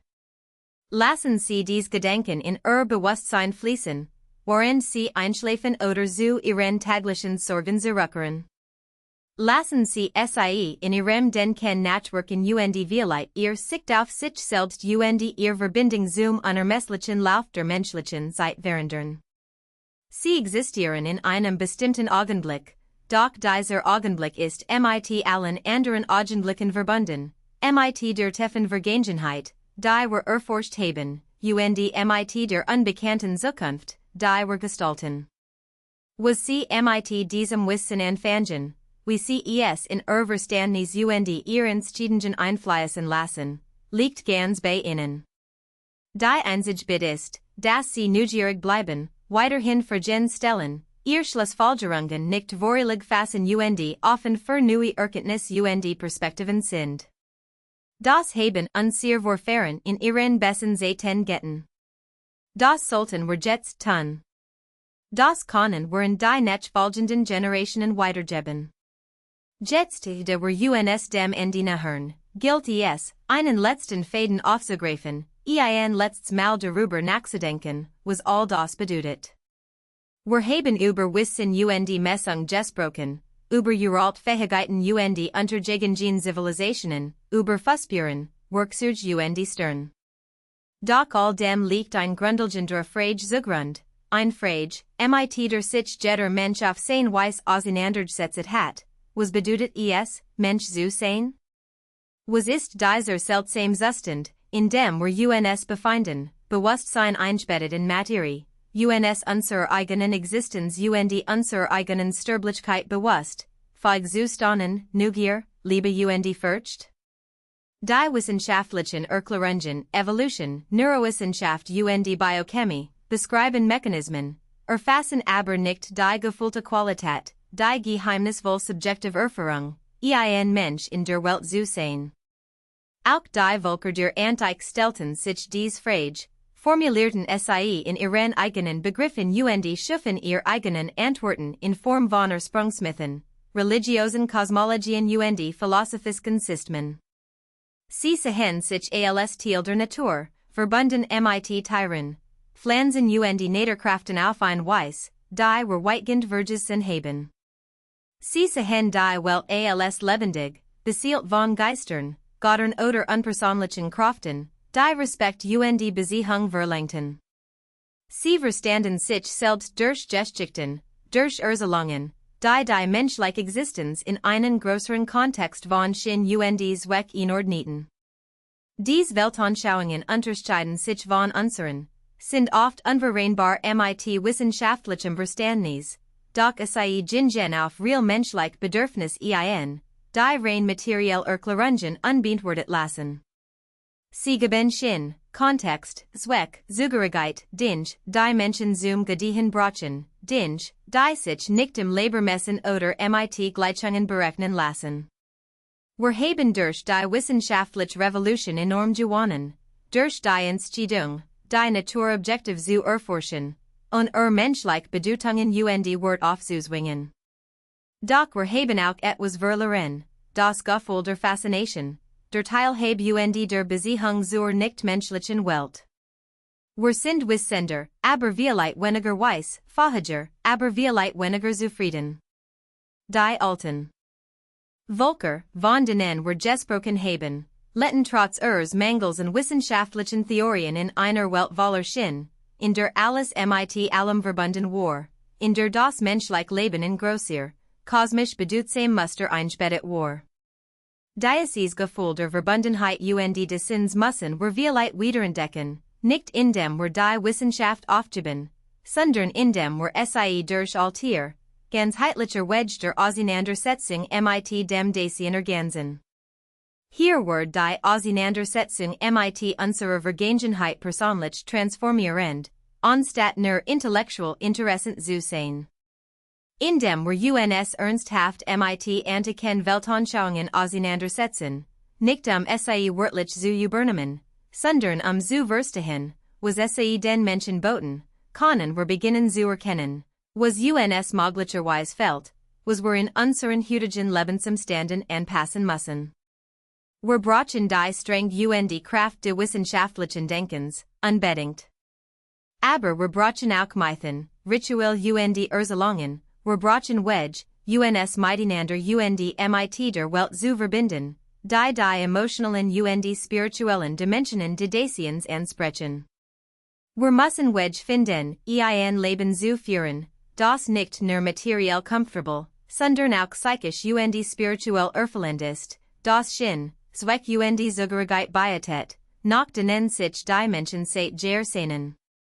Die Megalithbauten, die wir besprochen haben, Steinkreis, Steinreihen und Gangräber, die anten praktischen Zwecken als astronomische Observatorien und Kalender. Doch sie waren auch heilige Stätten, Orte, und denen sich Gemeinschaften zu Ritualen und Zeremonien versammelten und die Grenze zwischen dem Alltäglichen und dem Heiligen verschwamm. Die Menschen, die sie erbauten, betrieben Astronomie und zugleich etwas anderes, etwas Schweres. Sie schufen Raum für die Beginnung mit dem Mysterium und der Transzendenz. Diese Verbindung ist uns weitgehend verloren gegangen, wir haben das praktisch vom Heiligen, das materiell vom Spirituellen getrennt, so dass wir selbst in unserem Wohlstand verarmt sind. Vielleicht können wir von dieser alten Verbindung lernen, von der Weigerung, Wissen in konkurrierend Bereich aufzuteilen. Das bedeutet nicht, die modern Abzielungen oder die Vergangenheit zu romantisieren. Das Leben in der Antike war hart, oft brutal. Menschen starben an Krankheiten, die wir heute leicht heilen können. Sie erlitten Gewalt, Hunger und Verlust in einem Ausmaß, das den meisten von uns erspart bleibt. Sie waren durch Unwissenheit und Aberglauben eingeschränkt, durch mangelnde Technologie und Wissen begrenzt. Wir sollten nicht zu diesem Zustand zurückkehren wollen. Aber wir können daraus lernen, wie sie trotz dieser harten Sinn und Verbundenheit fanden, wie sie Kulturen schufen, die das menschliche Bedürfnis nach Zugehörigkeit und Sinn befriedigten, wie sie im Einklang mit der Natur letten, anstatt sie zu beherrschen und zu kontrollieren. Wir können dies lernen auf unserer heutige Zeit übertragen und uns auf Lebensweisen konzentrieren, die soll materiell abgesichert als auch spirituell erfüllend, soll wissenschaftlich fundiert als auch emotional befriedigend sind. Das ist die letztendliche Konsequenz der Erkenntnis, dass unsere Vorfahren genauso intelligent und fähig waren wie wir. Es bedeutet, dass ihr Lösungsansatz für grundlegend menschliche Herausforderungen, für Vergehen nach Sinn und Zweck und nach einem guten Leben ernsthaft Beachtung verdienen, selbst wenn wir sie nicht vollständig übernehmen. Es bedeutet, dass das lang menschliche Experiment des Lebens, 100.000 von Jahren des Ausprobierens verschiedener Ansätze, unterschiedlicher Sozialstrukturen, unterschiedlicher Beziehungen zur Natur und Zueinander, dieses gesamtgültige Experiment ein Ressource darstellt, auf die wir zurückgreifen können, ein Bibliothek der Möglichkeiten, die wir erkunden können. Nicht alles, was sie versuchten, funktioniert, das ist klar. Aber vieles funktioniert, nachweislich. Der wir als ihr Nachkommen hier sind. Zu lernen, was funktioniert und warum, was das menschliche Gediehen in so vielen verschiedenen Kontexten ermöglicht, kann uns helfen, unsere eigenen Herausforderungen zu meistern und ein bessere Zukunft zu gestalten. Die Schwerkraft, die uns zum Erdmittelpunkt sieht, ist zugleich die Schwerkraft, die das Sonnensystem zusammenhält, die Biegung der Galaxien bestimmt und die großräumige Struktur des Universums selbst formt. Sie ist eine fundamentale Kraft, die auf allen Ebenen wirkt, von der Quantenbein bis hin zur kosmischen Dimension. Die Völker der Antike beobachten ihr Auswirkungen und entdeckten dabei etwas, das sie mit der tiefsten Struktur der Realität verbindet, mit denselben Kräften, die Physiker mit modernen Instrumenten erforschen. Auf ihr Weise, mit ihren eigenen Methoden betrieben sie Physik, untersuchten die Natur systematisch und entwickelten funktionierend Modell. Sie waren Wissenschaftler, und resendier Nachfahren, die das von innen begonnene Projekt fortsetzen und dieselben grundlegenden Fragen über die Welt und unseren Platz darin stellen. Die war Antwort auf unsere Titelfrage, ob antike Zivilisationen die Erdanziehungskraft vor der Existenz der Wissenschaft gemessen haben, lautet also violate, sie Massen, was sie konnten, beobachten, was beobachtbar war, und entwickelten ein Verständnis, das ihren Gegebenheiten und Bedürfnissen entsprach.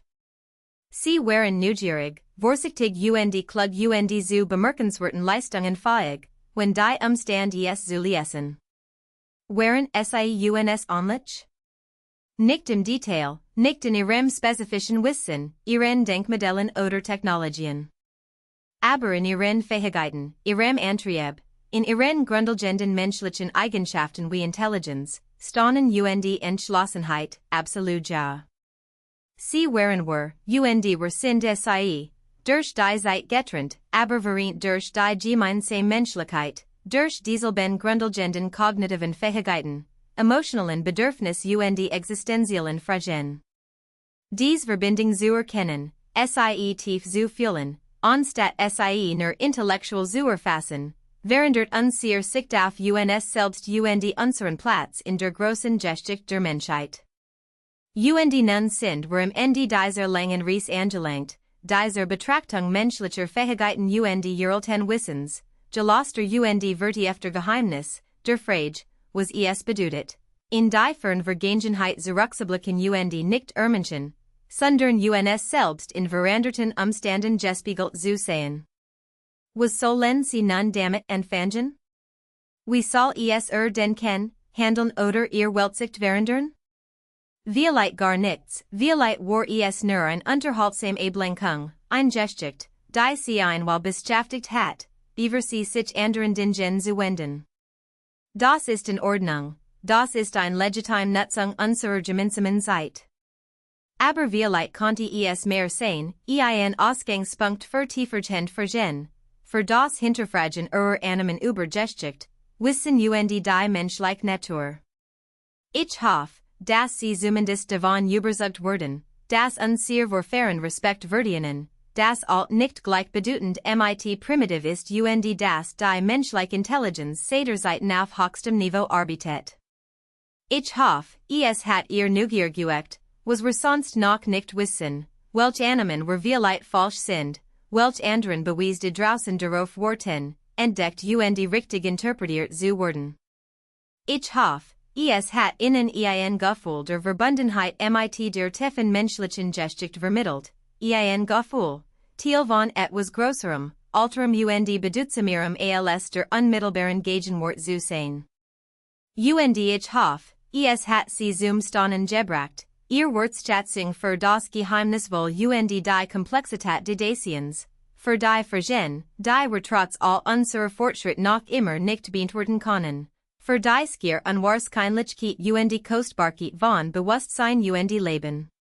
Die Welt ist seltsamer, als wir ahnen, seltsamer. Als wir ahnen können, voller Geheimnis, die sich jeder einfachen Erklärung entziehen. Doch sei ist auch begreifbar, Gegenstand von Verstehung und Verständnis, und offenbart ihr Geheimnis geduldiger Neugier und aufmerksamer Beobachtung. In dieser Spannung zwischen Geheimnis und Erkenntnis, zwischen dem Bekannten und dem Unbekannten, leben wir, dort haben die Menschen seit sehr gelebt. Wir vertreiben die Dunkelheit mit Wissen und Entdecken gleichzeitig, wie viel Dunkelheit jenseits unserer Reichweite liegt.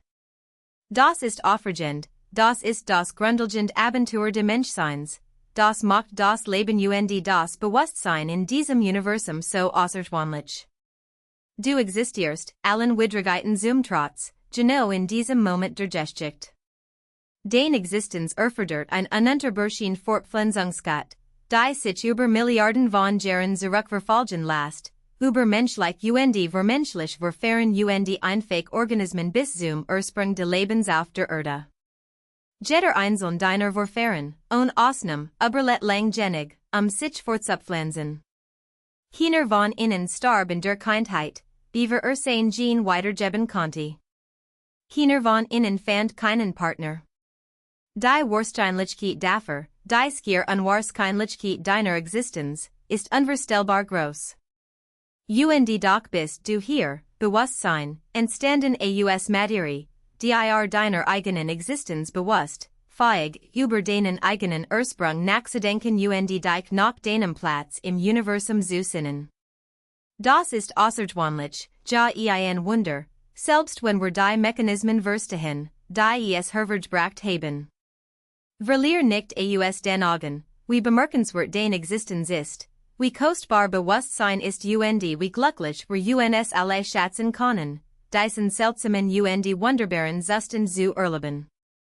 Und weil es kostbar, selten, zerbrechlich und vergänglich ist, sollten wir es gut nutzen. Nutze dein Bewusstsein, dein Fähigkeit zu denken, dich zu wundern und zu verstehen. Stell Fragen, erforsch Geheimnis, bleib neugierig auf die Welt und deinen Platz darin.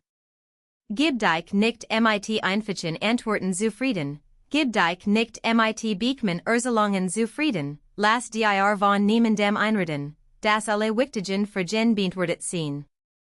Das sind sie nicht. Das werden sie nie sein.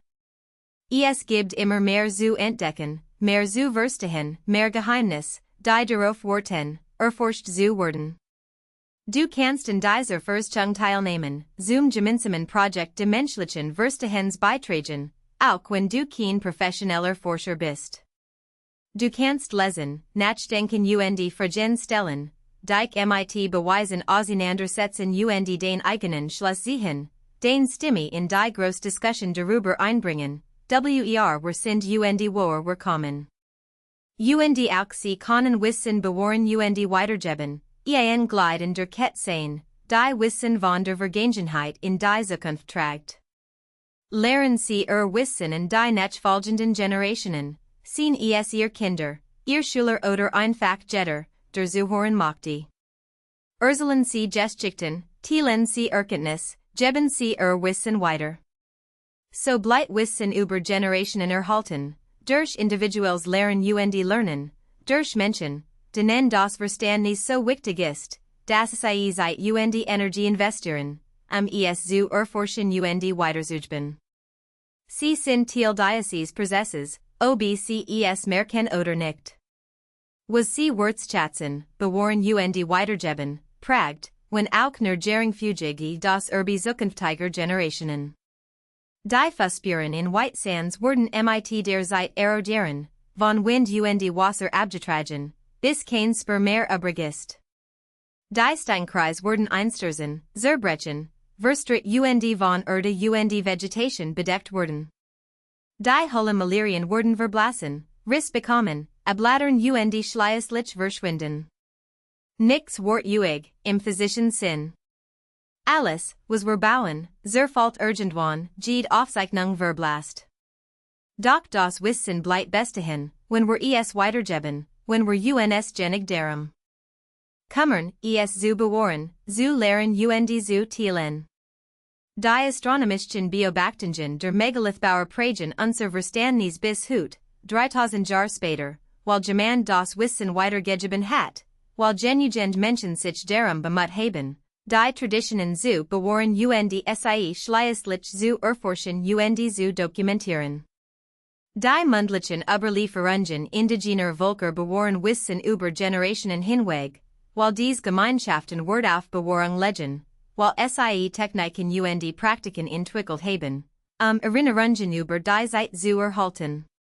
Wir können dasselbe tun, wir können uns entscheiden, Wissen und Verständnis wertzuschätzen, wir können daran arbeiten, das wichtig zu bewahren und es weiterzuüben.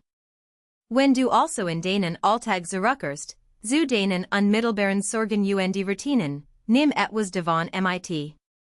Nimm Neugierde mit, Staunen, Respekt vor denen, die vor dir dauern, und Verantwortung für die nach dir kommen. Nimm das Bewusstsein mit, dass du Teil von etwas Großem bist, etwas, das weit über dein individuelle Existenz hinausreicht, etwas, zu dem es sich lohnt, beizutragen, so gut du kannst. Und nimm die Vergessene mit, die Geheimnis, auf die es kein einfachen Antworten gibt, das Gefühl, dass es noch so viel zu lernen und zu entdecken gibt, dass die Geschichte noch nicht zu Ende ist, dass sich das menschliche Verständnis stetig weiterentwickelt und vertieft. Lass dies Gedenken den Sicht auf dich selbst und die Welt prägen, denen Umgang mit Wissen und Geheimnissen, den Teilnehmen fortwährenden menschlichen Bestreben, die Existenz zu verstehen. Die Sternkreisen über uns, unberührt von menschlichen Sorgen, und verbrechen ihren Brennstoff in Zeitrahmen, die Menschheitsgeschichte wie einen Blitz erscheinen lassen. Doch wir nehmen sie wahr, verfolgen sie, staunen über sie, entwickeln Geschichten und Theorien, sie zu erklären. In diesem Wahrnehmen, in diesem Staunen, werden wir Teil von etwas Bemerkenswertem, das Bewusstsein betrachtet den Kosmos, der das Bewusstsein hervorgebracht hat. Auch den Vorfahren taten dies, blickten Emper und staunten, und ihr Vorfahren vor innen, Zurich und Zurich durch die Zeit. Du bist Teil dieser Tradition, dieser langen Reihe von fragenden und Beobachtern, und die Fragen, die du stellst, die Aufmerksamkeit, die du schenkst, das Verständnis, das du gewünscht, all das sollt, all das trägt zu etwas Größerem bei als jedem einzelnen Leben. Beaver ich sie aus dieser langen Meditation entlass, mochte ich etwas zum Format selbst sagen, warum wir dieser Kundungen so strukturieren, langsam und besinnlich, zum Zuhören in der Dunkelheit oder beim Einschlafen. Dahinter steckt Method, kein willkürliche Entscheidung. Der menschliche Geist verarbeitet in bestimmten Zuständen, entspannt, aber aufmerksam, oder im Übergangszustand zwischen Wachen und Schlafen, Informationen anders als im fokussierten, analytischen Modus. Stellt unerwartet Verbindungen her, erkennt Muster, die rationaler Analyse entgehen konnten, und integriert Informationen ganzheitlicher. Die alte Praxis der Incubation, das Schlafen in heiligen Rahmen, Traum und Visionen zu empfangen, Kant dies und nutzt verandert Bewusstsein Sustand gezielt, Zugang zu anderen Erkenntniswegen zu erhalten. Worüben hier keinen Anspruch auf mystische Offenbarung und behaupten auch nicht, das schlafenliche Zustand Wissen hervorbringen, das dem Verstand nicht zugänglich ist. Sie ermöglichen jedoch an der Auseinandersetzung mit Inhalten und lassen den auf ein Weise durch das Bewusstsein sickern, die rein intellektuelle Auseinandersetzung nicht so ist.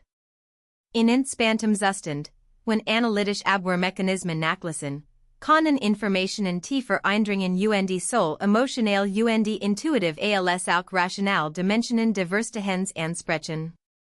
Deshalb waren Geschichten schon immer wirkungsvoll Mittel zur Wissensvermittlung, deshalb konnten mundliche Überlieferungen komplex Informationen über Generationen hinweg bewahren, deshalb konnten Mythologie und Ritual praktisches Wissen in ein Praxemen für men verankern. Deren halt word nicht nur intellektuell, sondern als ganzes verarbeitet, wobei mehrere Dimensionen des Bewusstseins gleichzeitig einbezogen wurden. Das langsame Tempo, die Wiederholungszentraler the men, die Rhetorisken Fragen, die zum Nachdenken anregen, anstatt sofortig Antworten zu verdern, all dies sind Bewusstseinsstudien, die ein tiefer, ganzheitlicher Auseinandersetzung ermöglichen sollen. Were Versuchen nicht, sie allein durch logische Argumente zu überzeugen, obwohl wir Beweis und Begründungen vorgebracht haben.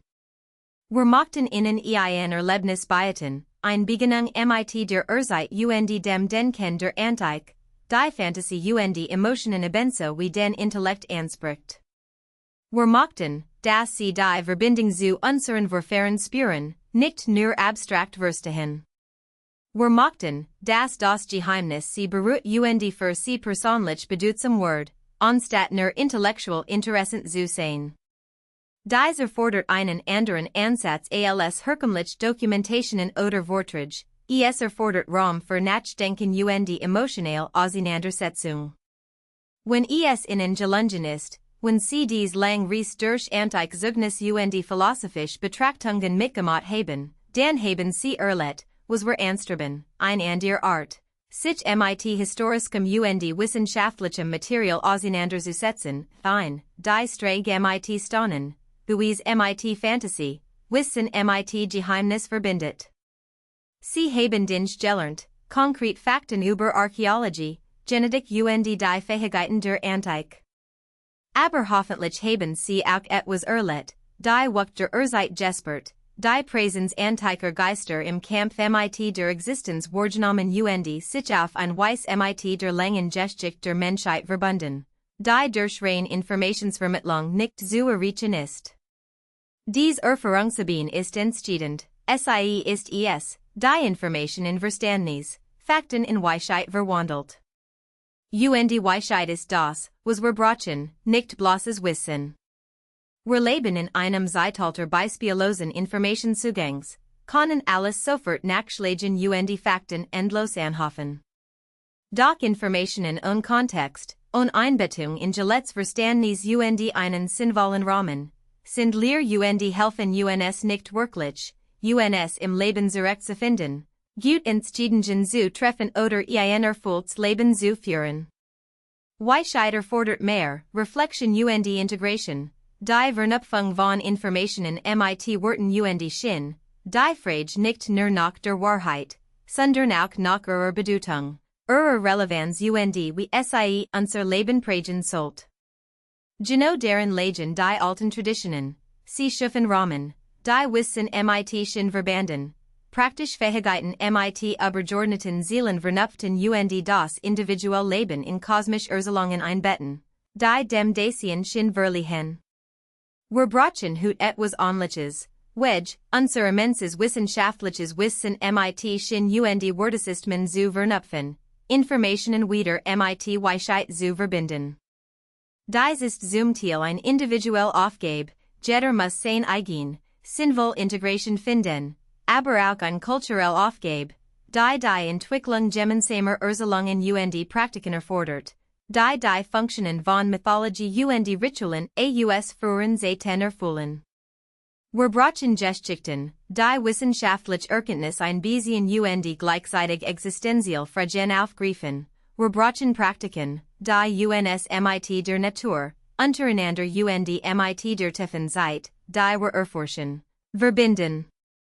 Wir brauchen vielleicht eine neue Art von Mythologie, die von wissenschaftlichem Wissen geprägt ist, anstatt jemand gegenzusten, die schon und Zweck in einem Universum stiften kann, das wir ganz anders verstehen als unser Vorfahren.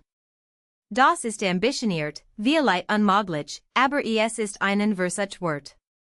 Und sie sind Teil dieses Versuchs, indem sie sich ernsthaft mit diesen Fragen auseinandersetzen, über schon und Zweck nachdenken und Verbindungen zwischen Wissen und Geletter Erfahrung suchen. Jeder, der dies tut, trägt zum größeren kulturellen Projekt bei, postwissenschaftlich Mythologien zu entwickeln und Rahmen zu schaffen, die soll unser Wissen über das Universum als auch unser menschlichen Bedürfnis zum Gediehen deren berücksichtigen. Es geht nicht darum, sich bequem Lügen auszudenken oder in Fantasiewelten zu flüchten, sondern darum, ein echtes Verständnis zu entwickeln, das objektives Wissen und subjektive Erfahrung, materielle Realität und phänomenologische Wahrheit umfasst. Die alten Völker, über die wir gesprochen haben, letten in kleineren Welten, begrenzt durch geografisches Wissen und wissenschaftliches Verständnis. Doch ihr Welten waren in mancher Hinsicht auch größer, voller Geheimnis, Bedeutung und heiliger Dimensionen, die uns weitgehend verloren gegangen sind. Jeder Bach galt als Potenzial von Geistern bewohnt, jeder Berg als heilig, jeder Aspekt der Natur als lebendig und respektvoll. Wissenschaftlich betrachtet ist dies nicht korrekt, in Bachen gibt es kein Geister. Doch es schafft ein Beziehung zur Natur, führt zu achtsamer Aufmerksamkeit und nachhaltigen Praktiken und vermittelt das Gefühl, Teil von etwas Größerem zu sein als der isolierten menschlichen Gesellschaft. Wir müssen Wege finden, dieses Gefühl der Verbundenheit und Zugehörigkeit wiederzuerlangen, und zu wissenschaftlichen Weltanschauungen zurückzukehren. Wir müssen die Natur so sehen, wie sie wirklich ist, materiell Prozess, die den Naturgesetzen folgen, und sie gleichzeitig mit dem Respekt und der Ehrfurcht behandeln, die frühere Völker in den Tag legten. Dies ist ein schwierige Aufgabe, die es erfordert, scheinbar Widerspruch in Einklang zu bringen, und die Rief und Feinfühligkeit voraussetzt, zwischen strengem Materialismus und dem Bedürfnis nach Sinn zu navigieren.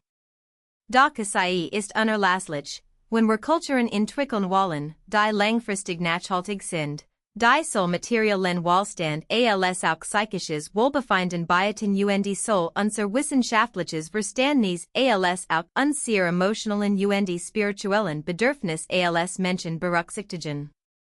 Die Völker der Antike können uns nicht genau sagen, wie dies gelingt, ihr Lebensumstand unterschieden sich zu sehr von unseren.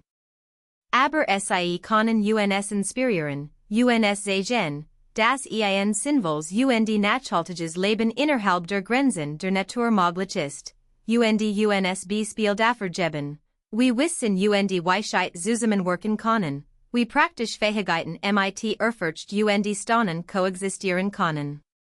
Sehen Sie also auch dies Lehre aus dieser Erkundung. Trennen Sie Wissen nicht von Bedeutung, betrachten Sie wissenschaftliches Verständnis nicht als Gegensatz zu emotionaler und spiritueller Erfüllung. Sie sind kein Gegensatz, sondern ergänzen Dimensionen eines erfüllten menschlichen Daseins, und wir brauchen beide. Erforschen Sie die Welt gründlich, verstehen Sie sie durch systematisch Untersuchungen so tief wie möglich. Aber beziehen Sie sich auch persönlich auf sie, finden Sie Sinn, Schönheit und Staunen in Ihren Entdeckungen, lassen Sie Wissen Leben prägen, anstatt abstrakt Information zu bleiben, lost von Erfahrung. Das ist es, was wir unter Weisheit verstehen, dies Integration von Wissen und Sein, dies Transformation von Information in Gillettes Verständnis. Wir sind endlich am Ende angelangt, Abschluss dieser langen Reise durch die Tiefen der Geschichte und Errungenschaften, durch die Lust und Wirtschaftsrätsel, durch Beweise, Spekulationen und philosophische Betrachtungen. 20.000 Wörter, Stunden des Zuhörens, falls Sie bis zum Schluss durchhalten haben, betrachtlicher Einsatz und Aufmerksamkeit und Energie. Vielen Dank für diesen Einsatz, für Ihre Bereitschaft, sich mit komplexen Themen auseinanderzusetzen, Unsicherheit und Mehrdeutigkeit zu ertragen und gemeinsam mit mir über Fragen nachzudenken, die keine einfachen Antworten haben. Solch eine tief Auseinandersetzung ist in unserer fragmentierten Aufmerksamkeitsökonomie selten und gerade deshalb so wertvoll, weil sie anspruchsvoll ist, weil sie anhaltend Konzentration und Offenheit für Ideen erfordert, die Vertrauen annehmen in Frage stellen. Was haben wir durch all dies Forschungen herausgefunden? Wir haben gesehen, dass die menschliche Präsenz in Amerika weiter zurückreicht als die Clovis-Kultur, das hochentwickelt Fähigkeiten bereits in der Geschichte existierten, als herkömmlich Zeitrechnungen vermuten lassen, und das Wissen im Lauf kultureller Aufstiegs und Niedergangszyklen verloren gehen und wiederentdeckt werden kann.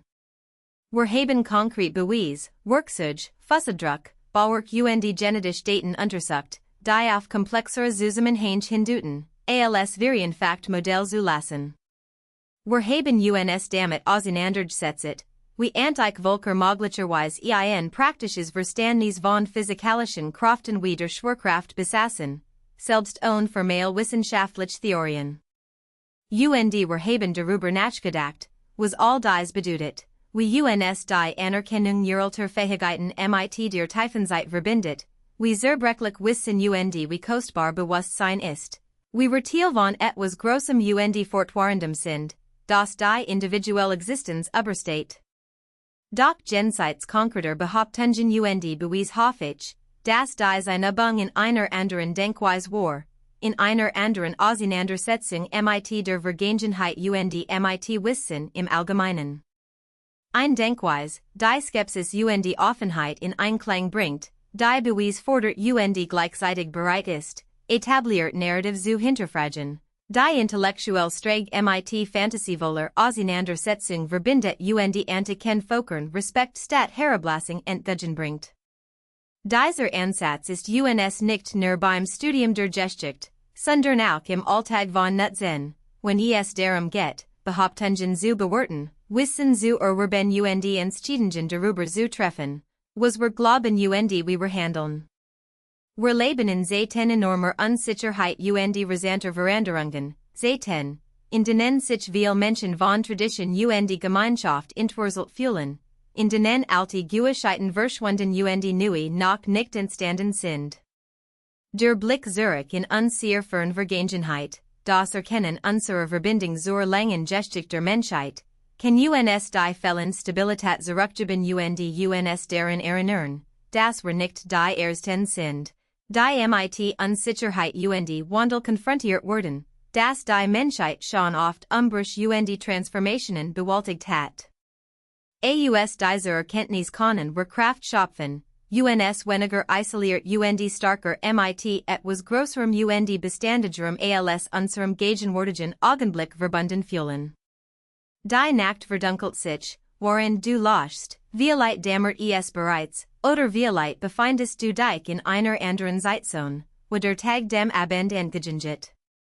Wo immer du bist, wann immer du lachst, ziehen die Stern unsichtbar über ihr Bahnen, die Erde dreht sich ihr Achs, die Schwerkraft zieht dich sanft zum Mittelpunkt des Planeten, so wie sie einst den Vorfahren zog und auch den Nachkommen ziehen wird, sollten wir welch hinterlassen.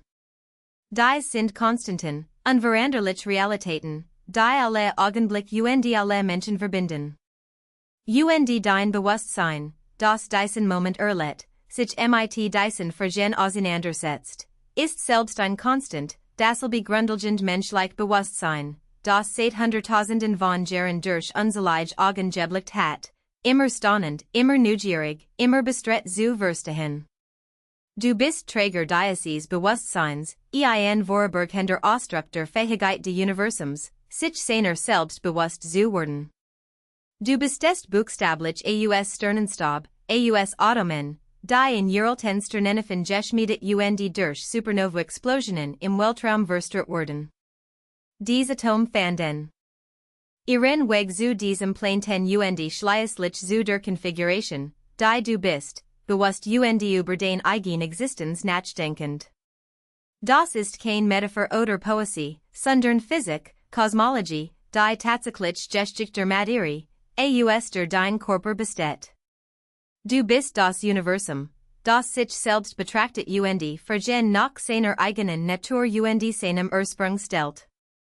Das ist außergewöhnlich, ja, ein Wunder, selbst wenn wir die Mechanismen verstehen. Verges niemals, wie bemerkenswert deine Existenz ist, wie kostbar Bewusstsein ist und wie glücklich wir uns alle schätzen dürfen, an dieser seltsamen und wundervollen Erfahrung des Lebens teilzuhaben. Und damit lasse ich euch gehen, befrei euch von dieser langen Meditation, damit zu eurem Leben, euren unmittelbaren Sorgen und euren täglichen Aktivitäten zurückkehren könnt. Doch nehmt etwas davon mit, einen Funken Staunen, ein Neugier auf die Geheimnis, die wir erforscht haben, ein Gefühl der Verbundenheit mit der tiefen menschlichen Geschichte und dem fortwährenden Projekt des Verstehens, das unsere Spezies ausmacht. Schaut manchmal zu den Sternen und erinnert euch daran, dass es dieselben Sterne sind, die schon die alten Völker kartierten und über die See standen. Spürt ihr Gewicht auf der Erde und erinnert euch daran, dass die Schwerkraft seit Milliarden von Jahren alles auf dieselbe Weise ansieht. Stellt Fragen, sucht nach Verständnis, bleibt neugierig auf die Welt und ihren Platz darin. Das ist es, was wir tun, was die Menschen schon immer getan haben, was uns zu dem macht, was wir sind. Schlaf gut, wenn du dem Schlaf entgegendriftest. Traum von der Urzeit, von Uralten Geistern und der langen Geschichte der Menschheit, die sich durch dich fortsetzt. Und wenn du erwachst, nimm dieses Staunen mit in die Welt des Tages, lass es dein Selbstbild und dein Auseinandersetzung mit dem Leben prägen. Du bist Teil von etwas Großem, Uraltem und fortwährendem etwas, das es wert ist, durch dein Leben, dein Wort und dein Weitergeben gewürdigt zu werden. Das ist die wichtigste Lektion, die tiefste Weisheit aus unserer Erforschung Uralten Wissens. Du bist wichtig, dein Aufmerksamkeit ist wichtig, dein Teilnahme im menschlichen Geschehen ist wichtig. Handelnd sprechend. Lieb gut. Blieb neugierig. Vielen Dank fürs Zuhören. Alles gut, wo immer Sie auch sind, wann immer Sie die Seelen erreichen. Die Geschichte geht weiter, und Sie sind ein Teil davon.